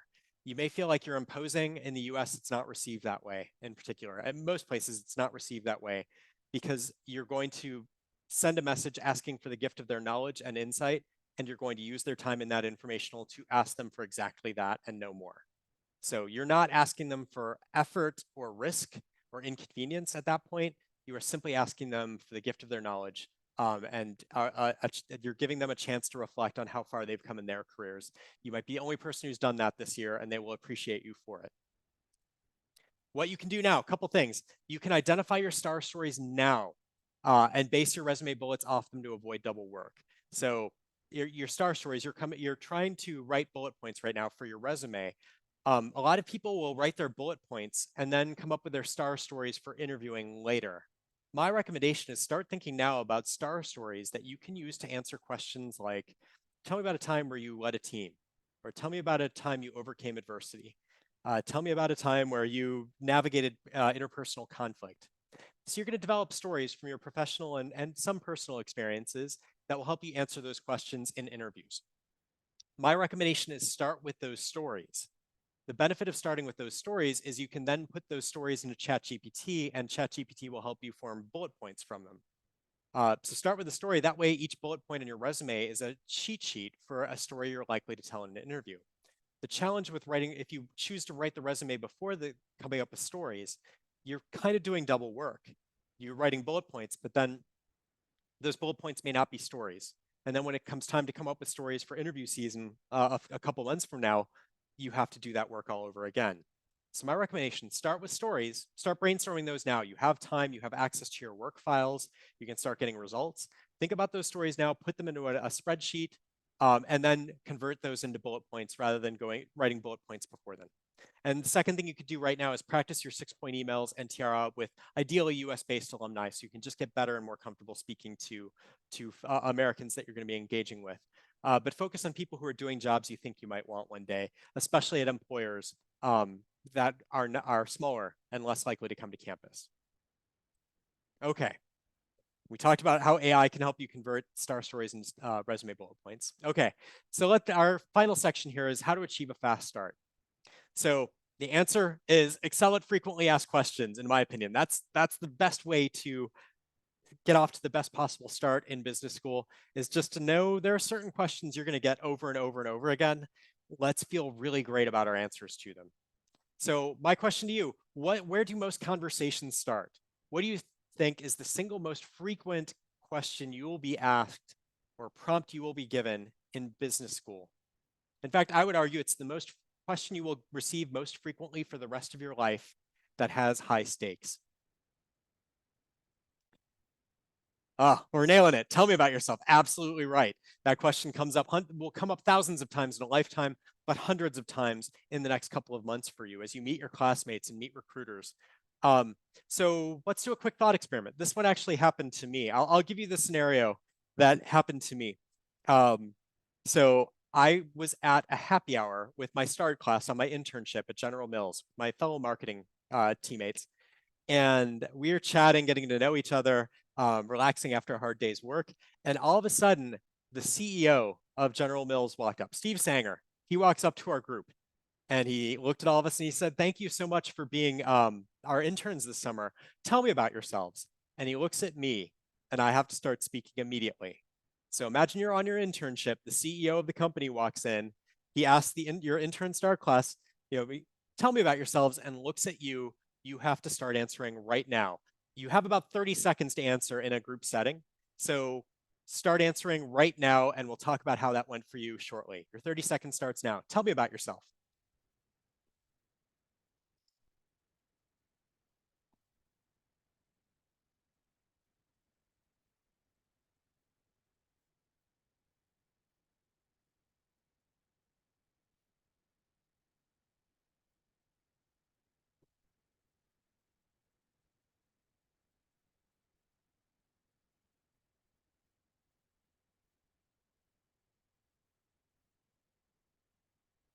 Okay, that's time. In the chat box, how did that go for you?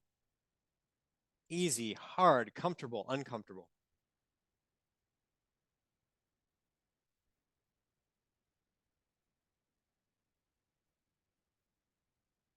Diksha, great, comfortable for you. That's excellent. Some people excel at this question. I did not. I tripped over my words. Oh gosh, that's great news. If you're good answering, tell me about yourself, then keep doing you. But if you're anything like most of the students that I worked with, they really struggle with this question. They kind of make up their answer every time. So that's weird. If we're going to get asked a question thousands of times in our lifetime, and it has stakes because it forms the first impression that we make with most people, shouldn't we have a plan of attack or a strategy? Like leaving it to chance or just whatever jumps into our mind at a given moment seems very, very lackadaisical, very imprecise. So I bombed the answer. Everybody else had time to prepare and represented themselves better than I did. I fumbled over my words. It was a disaster, and I still shudder to think about that experience. I really wish I had a framework to use or something to fall back on, because 30-second setting and the fact that it was a very senior person, I just wasn't prepared for it. Well, tell me about yourself. I said it forms most first impressions, but does it really matter? Like, what does data say about this? There aren't studies on tell me about yourself exactly, but there's a good approximation that we can use. So some researchers, Frieder, Van Eideking, and Raymark, they did a study where they measured how, and we're not going to talk too much about interviewing today. We'll talk about a couple questions that come up all the time, though. They did a study where they measured how far into an interview decisions were made about whether a candidate would advance or not. So they found that, I'll give you this one. We're just going to focus on decisions made within the interview itself. So there were 20% of decisions that were made outside of after the interview was over. We don't know, there was no insight on how those decisions were formed, but we do know that 80% of those decisions are made during the interview itself. So we're just basing it on that 80%. Of the 80% of decisions that are made during the interview itself, 100% of decisions are made by the end of the interview, by definition. So what do you think so my first question to you is going to be what happens in the first minute of an interview in the US, do you think? As far as you understand it.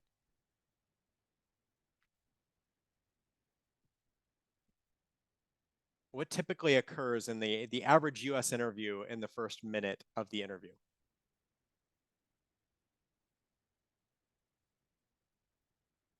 Oh, before we get to percentages, small talk. Thank you, Sammy. Absolutely, small talk. Yeah, the chit chat, welcome, handshake, all that stuff. So what percent of decisions do you think are made within that first minute?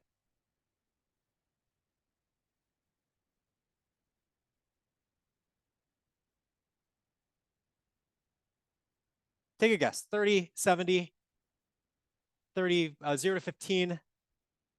Sam, you're the closest here. Good news, interviewers are not psychotic. Only 6% of decisions are made during the first minute. So small talk matters a little bit, but not as much as you may think. Definitely not 50 or 80% of decisions being made in the first minute. Okay, same question. I will tell you that tell me about yourself is the question that is most likely to transition you out of small talk into the rest of the interview. So what percent of decisions do you think are made at the 5th minute, which is when small talk usually is done? And don't judge yourself for having an answer that was incorrect. You haven't learned this content before. So these numbers are going to progressively get higher. So the next answer will be higher than 6%, but lower than 100. It's cumulative. So what percent of decisions do you think are made by the end of the 5th minute? Okay, it looks like 30, 40. Okay, a little bit lower. Excellent.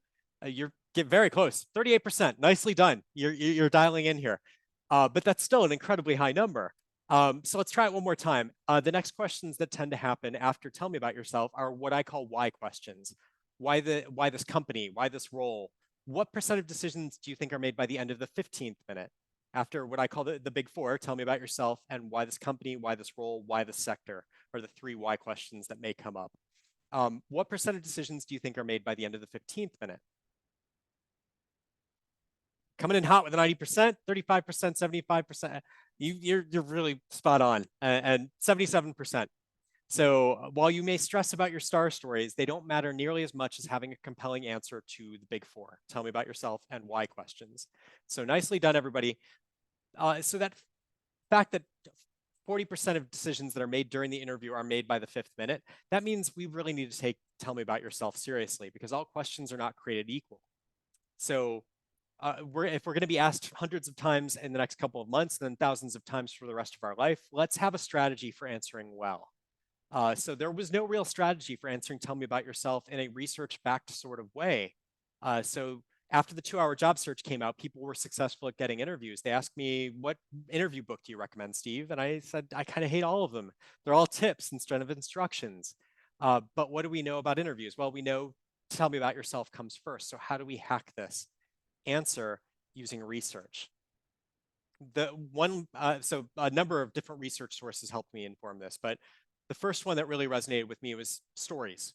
So Bauer and Clark did a study in the 1950s that found that facts woven into stories are 6 to 7 times more memorable than a list of facts alone. So that's why storytelling is such a popular way of teaching children important information. So we all remember story time as kids. It used to be a lot of fun, but we were actually getting taught information at the same time, because stories help us retain information.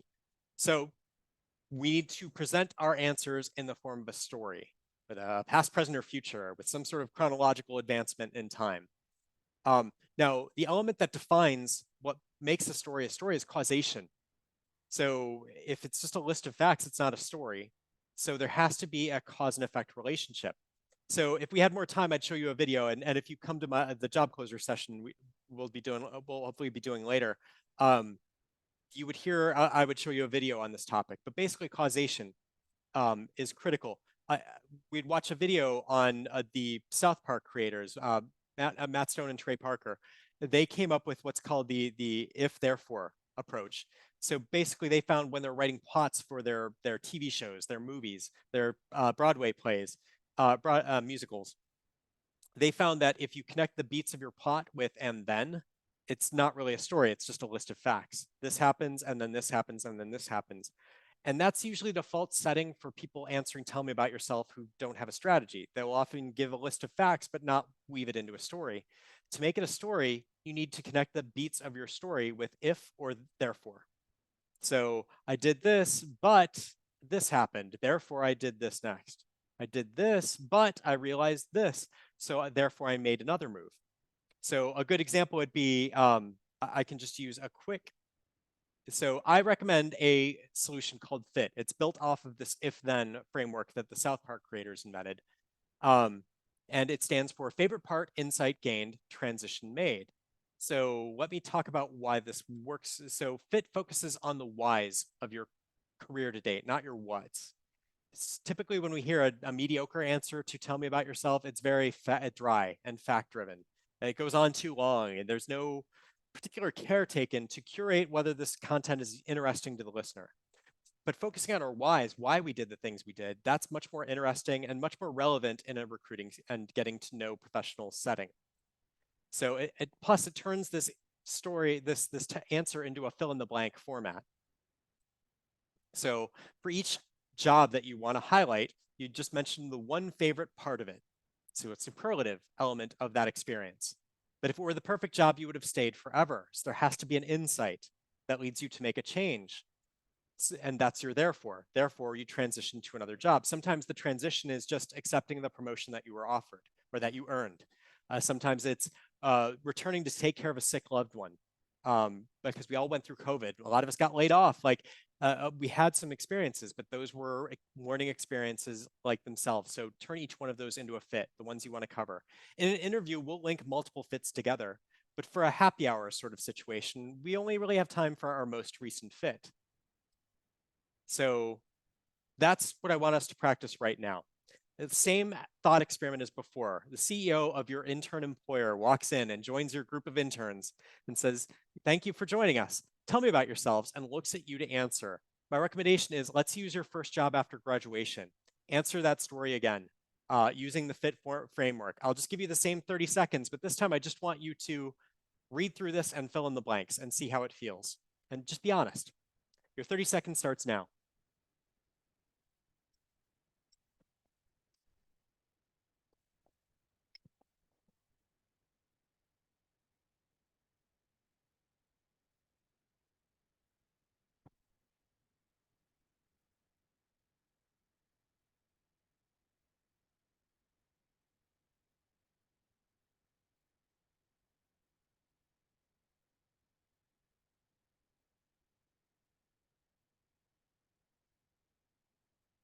Okay, that's time.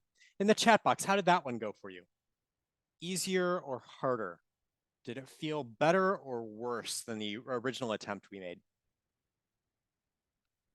And why? Thank you, Barakat. Why better? And other people who like, what was your experience with it? I know I just gave you 30 seconds to think about it, so it's a good bit to process. But typically, audiences find this an easier way to answer a question that we've gotten hundreds of times. Great, Barakat. Absolutely, it was more structured. So you knew the framework of what you were going to say. So all your cognitive energy just went to filling in the blanks, making your story easier to tell. So absolutely, you're thinking less about how to say what you're going to say and more about like what can I what would be helpful for the listener. Any other reactions to it? Did this feel more or less authentic than your first one?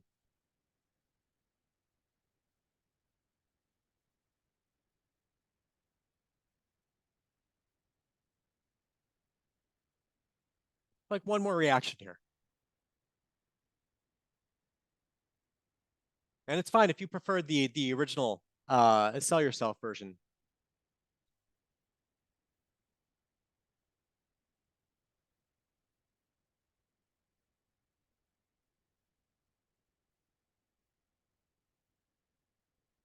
Give me one more thought. Was that easier or harder for somebody else? Bit harder. That's totally fine. This is meant to be a recipe. Like any good recipe, if you find that it doesn't work for you, you can simply discard it and go with what works for you. What I like about this is it's one exact solution. If you've ever felt anxiety about answering this question in a US kind of MBA networking environment, absolutely go with what works. This just gives you an alternative if you want to try something different and see which one works better for you. So absolutely, Diksha and Ariel, you both said this, the first one went fine for you. Absolutely do the sell yourself model if that works best. Or just what you were doing naturally, because it might not have been a sell yourself kind of answer. Just know that there's a different recipe out here that seems to help a lot of people adjust, because US networking to an outsider before you experience it, and even once you experience it a bit, it can seem a bit salesy and inauthentic. Like you're talking about yourself and how great you are, which is not intuitive to every culture. Like that is a very American thing. In many cultures, they're more collective, which collectivist rather than individualistic. And that's again from the Culture Map by Aaron Meyer. If you come from a more collectivist style society, talking about your achievements is going to feel uncomfortable. It's not going to feel natural to you. What's nice about this framework is it gets you away from um, talking about yourself in a flattering way. Instead, you're just sharing genuine information in a likable, approachable way. So you're not talking about what you're good at, what your qualifications are. You're talking about your favorite part of the job, which is just you disclosing information to help someone get to know what motivates you as a professional. But if it were the perfect job, you would have stayed forever. So you made a transition, and that transition might have been to choose to go to business school to pursue a career in a different space or a different job function. So just know it's a recipe. You can use it or discard it as you find fit. But if you're struggling with where to start on answering that question, that's a really good one to go with. Okay. Just a little bit of insight here. Honest fits are the best fits. So if you do find that you like this format, just pick one favorite per fit though. And the favorite can change every time you answer, tell me about yourself. I want it to be whatever's true to you in that moment so you keep your authenticity and natural energy. So don't list a bunch of things that you liked about it. That's by definition, you can only have one favorite. Don't sell yourself. It's again, it's a counterproductive technique when we're trying to build relationships with strangers. And don't fully memorize your answer. The one thing you'll need to memorize will be your insight potentially. If you had a negative experience, but you still like that was your most recent experience, or you're in an interview and you have to cover that job that you didn't like all that much, you may be tempted to say something true, like this true statement from me. I found chemical engineering tedious and repetitive. Um, that's true, but it's not professional. To answer that question more professionally for a recruiter, I would want to frame things more positively. I would say I wanted a wider variety of projects. So the way my fit sounds when I was in engineering, my favorite part about being a chemical engineer was learning to break big problems down into smaller pieces. But I wanted to apply that rigorous logic to a wider variety of challenges. So I decided to leave consulting to enter business school in order to pursue a career in marketing. So that would be the way I'd frame it.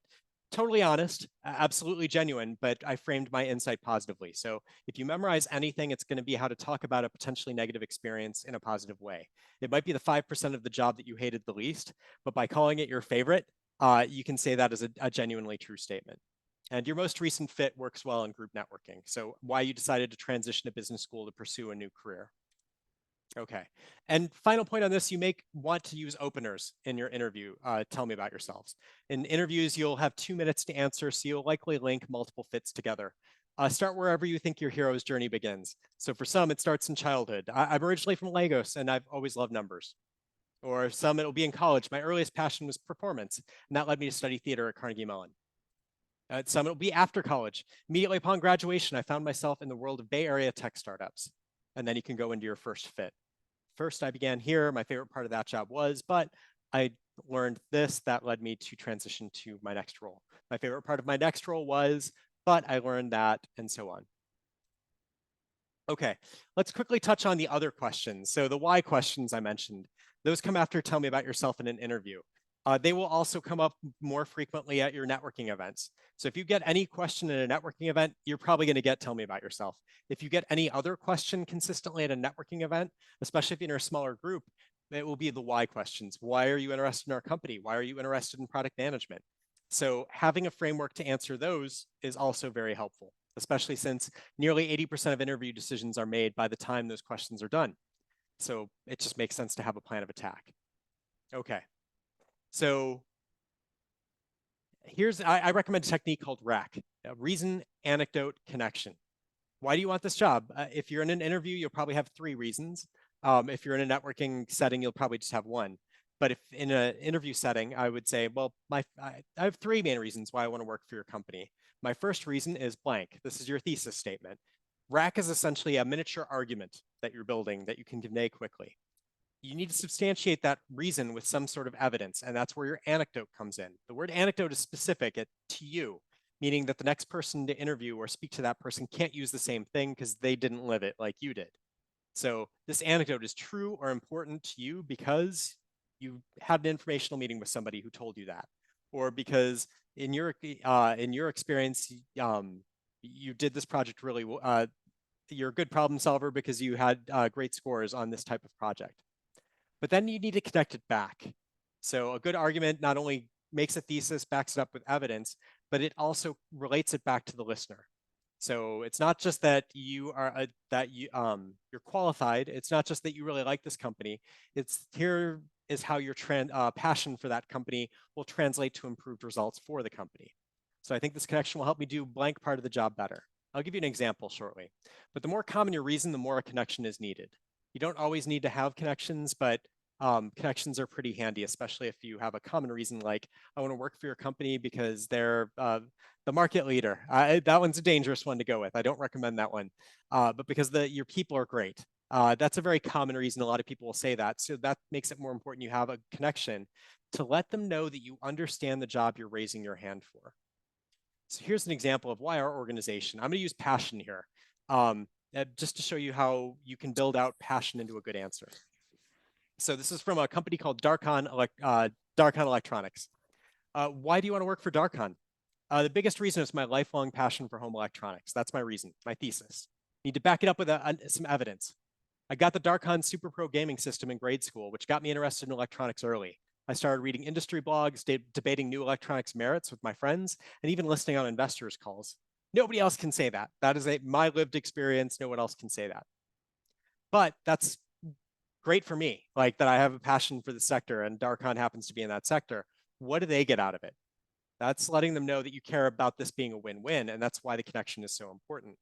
I think my history of following home electronics trends and discussing them with fellow fanatics would help me effectively communicate with not just consumers, but also the engineers who design Darkon's products and the sales team who takes them to market. So it's a much more sophisticated answer than just saying, I really like you, I'm passionate about your industry. And here's why I started from a very young age, but like, tell them how they're going to benefit from it. Oh, you have great people. Here's how I know you have great people through your anecdote. But what do they get out of you being a match for their culture, the kind of people?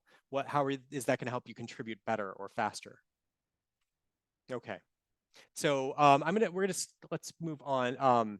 AI can again help you with your connections here. The job seeker who says this just lets them know they care about this being a win-win, that the company benefits as well as the job seeker, and that shows a greater amount of emotional intelligence.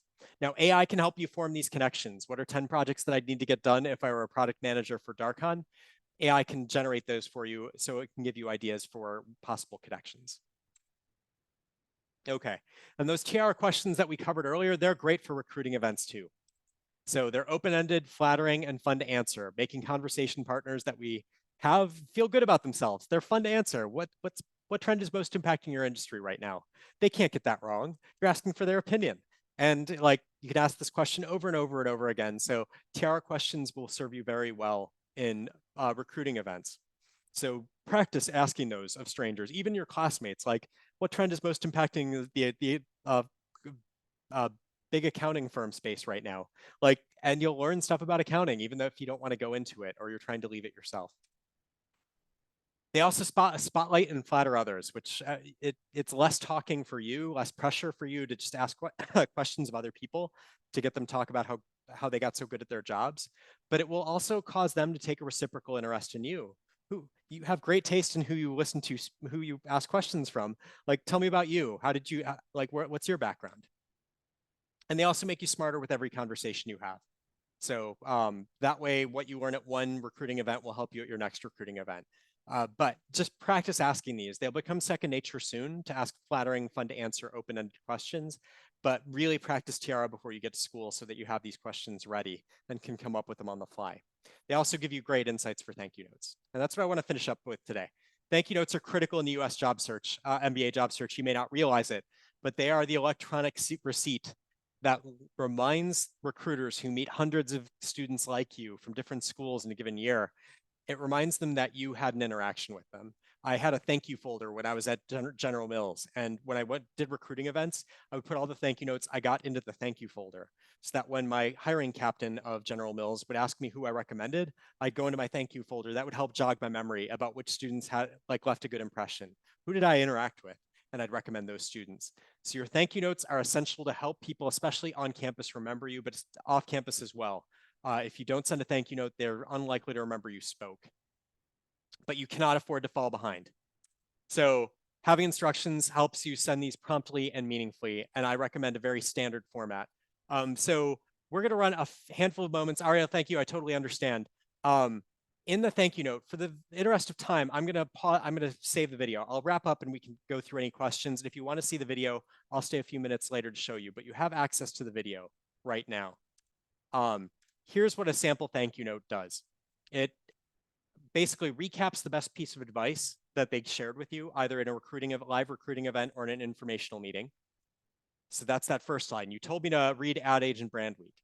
So it's thanks them for their time. That's that first sentence. Thanks again for speaking with me. Second is recapping the best piece of advice or insight they gave you so that they know you were listening, helps them remember you. That's that second sentence right there. And third, it asks a question. So is it okay if we keep in touch? Is it okay if I ask additional questions?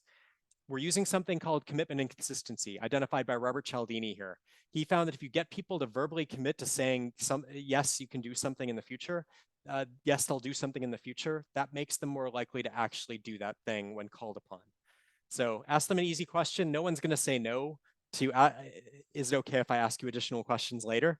They're going to say yes, but that actually increases the likelihood that they'll answer you when you have additional questions. And you will. You'll want to get their tips for how to put your best foot forward in your cover letter when you apply for an on-campus opportunity with their company. Or you will be in touch with them. So absolutely, this makes it feel more like a conversation rather than a one-off transactional experience and nothing more. Okay, so let's recap this section. Big takeaways from part 3. Know you'll get asked the big 4 hundreds of times, so use FIT or RAC or some other framework that you like and trust to answer them well in a US style and provide a baseline of results. You can compare anything else that you try to those kind of baseline standards. Ask Tiara questions in recruiting settings to feature others in a likable way. They're not just for informational meetings, they're great for networking events too. And things you could do now, practice FIT for tell me about yourself. If you found that framework helpful, you just had 30 seconds to think about it. try it out the next time you're introducing yourself, and you may find that it works pretty well for you. Secondly, identify what specific projects your strengths lend themselves to at your targeted job functions. So embrace AI for that important point. And once you see a job that looks like a good fit, say product management actually does look really good, what projects do product managers need to do that I think my strengths would make me particularly effective at? Tougher to do this on short notice, but you have time and you have AI right now. This will help you form your connections for your rack answers for why this company or why this job function. Takes time to do that. You have time to think about it now. It's tough to formulate better, thoughtful answers when you arrive. Okay, so really quickly, just want to check in before we do our final wrap up.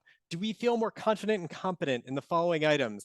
Understanding what stumbling blocks we might encounter, knowing how to use our time before we get to campus to practice some important frameworks, and knowing some frameworks that'll help us once we hit the ground. Are we feeling better about that in the chat box? Can I get a yes or an amen? I'll take anything. Excellent. Thank you, Monica, Anna. Maggie, I really appreciate it.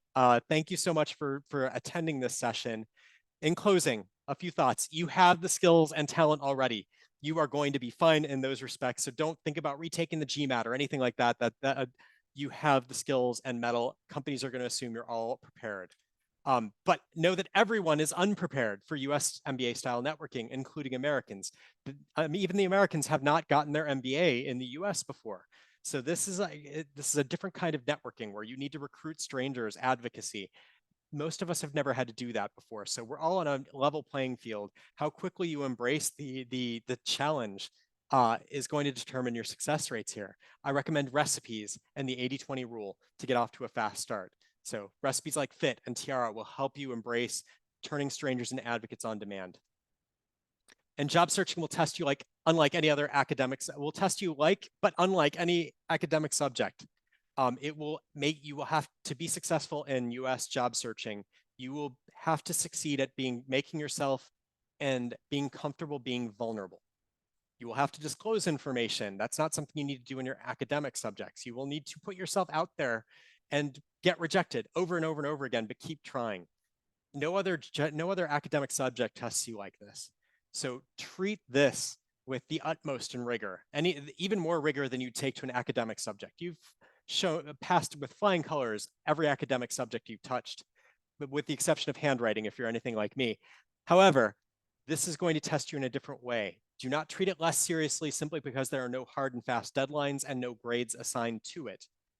Treat it with more rigor because it will challenge you in a different, unfamiliar way, which means it requires more, not less attention. And finally, have the best experience of your life. You were making an incredibly good decision by choosing to go to Vanderbilt for your MBA.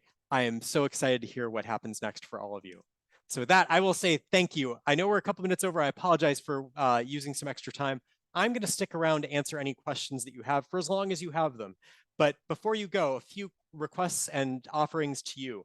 Please go jump into the survey. It's only a couple questions long. Tell me what you liked about this session and what you wanted to be done differently.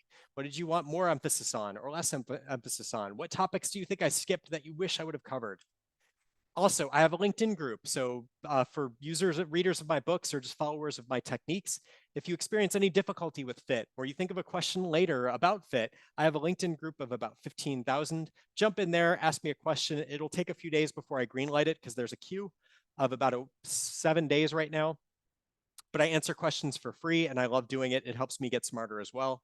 And if you just want to connect on LinkedIn, there's the QR code for my LinkedIn profile. I'd love to connect with you. Please do reach out. Final point, you're all going to be going to great companies one day. I also do workshops for companies, helping professionals turn strangers in their companies into advocates to help them get promoted. So it's popular with employee resource groups, especially for diverse employees, and very popular with online starting cohorts. So if you ever know for your future organizations, or you know of someone who's looking for unique training opportunities, please let them know I exist and that here's a way to contact me. My company's called Contact a Colleague. But with that, I will say thank you so much for your time and our attention and participation today. What questions do you have for me? If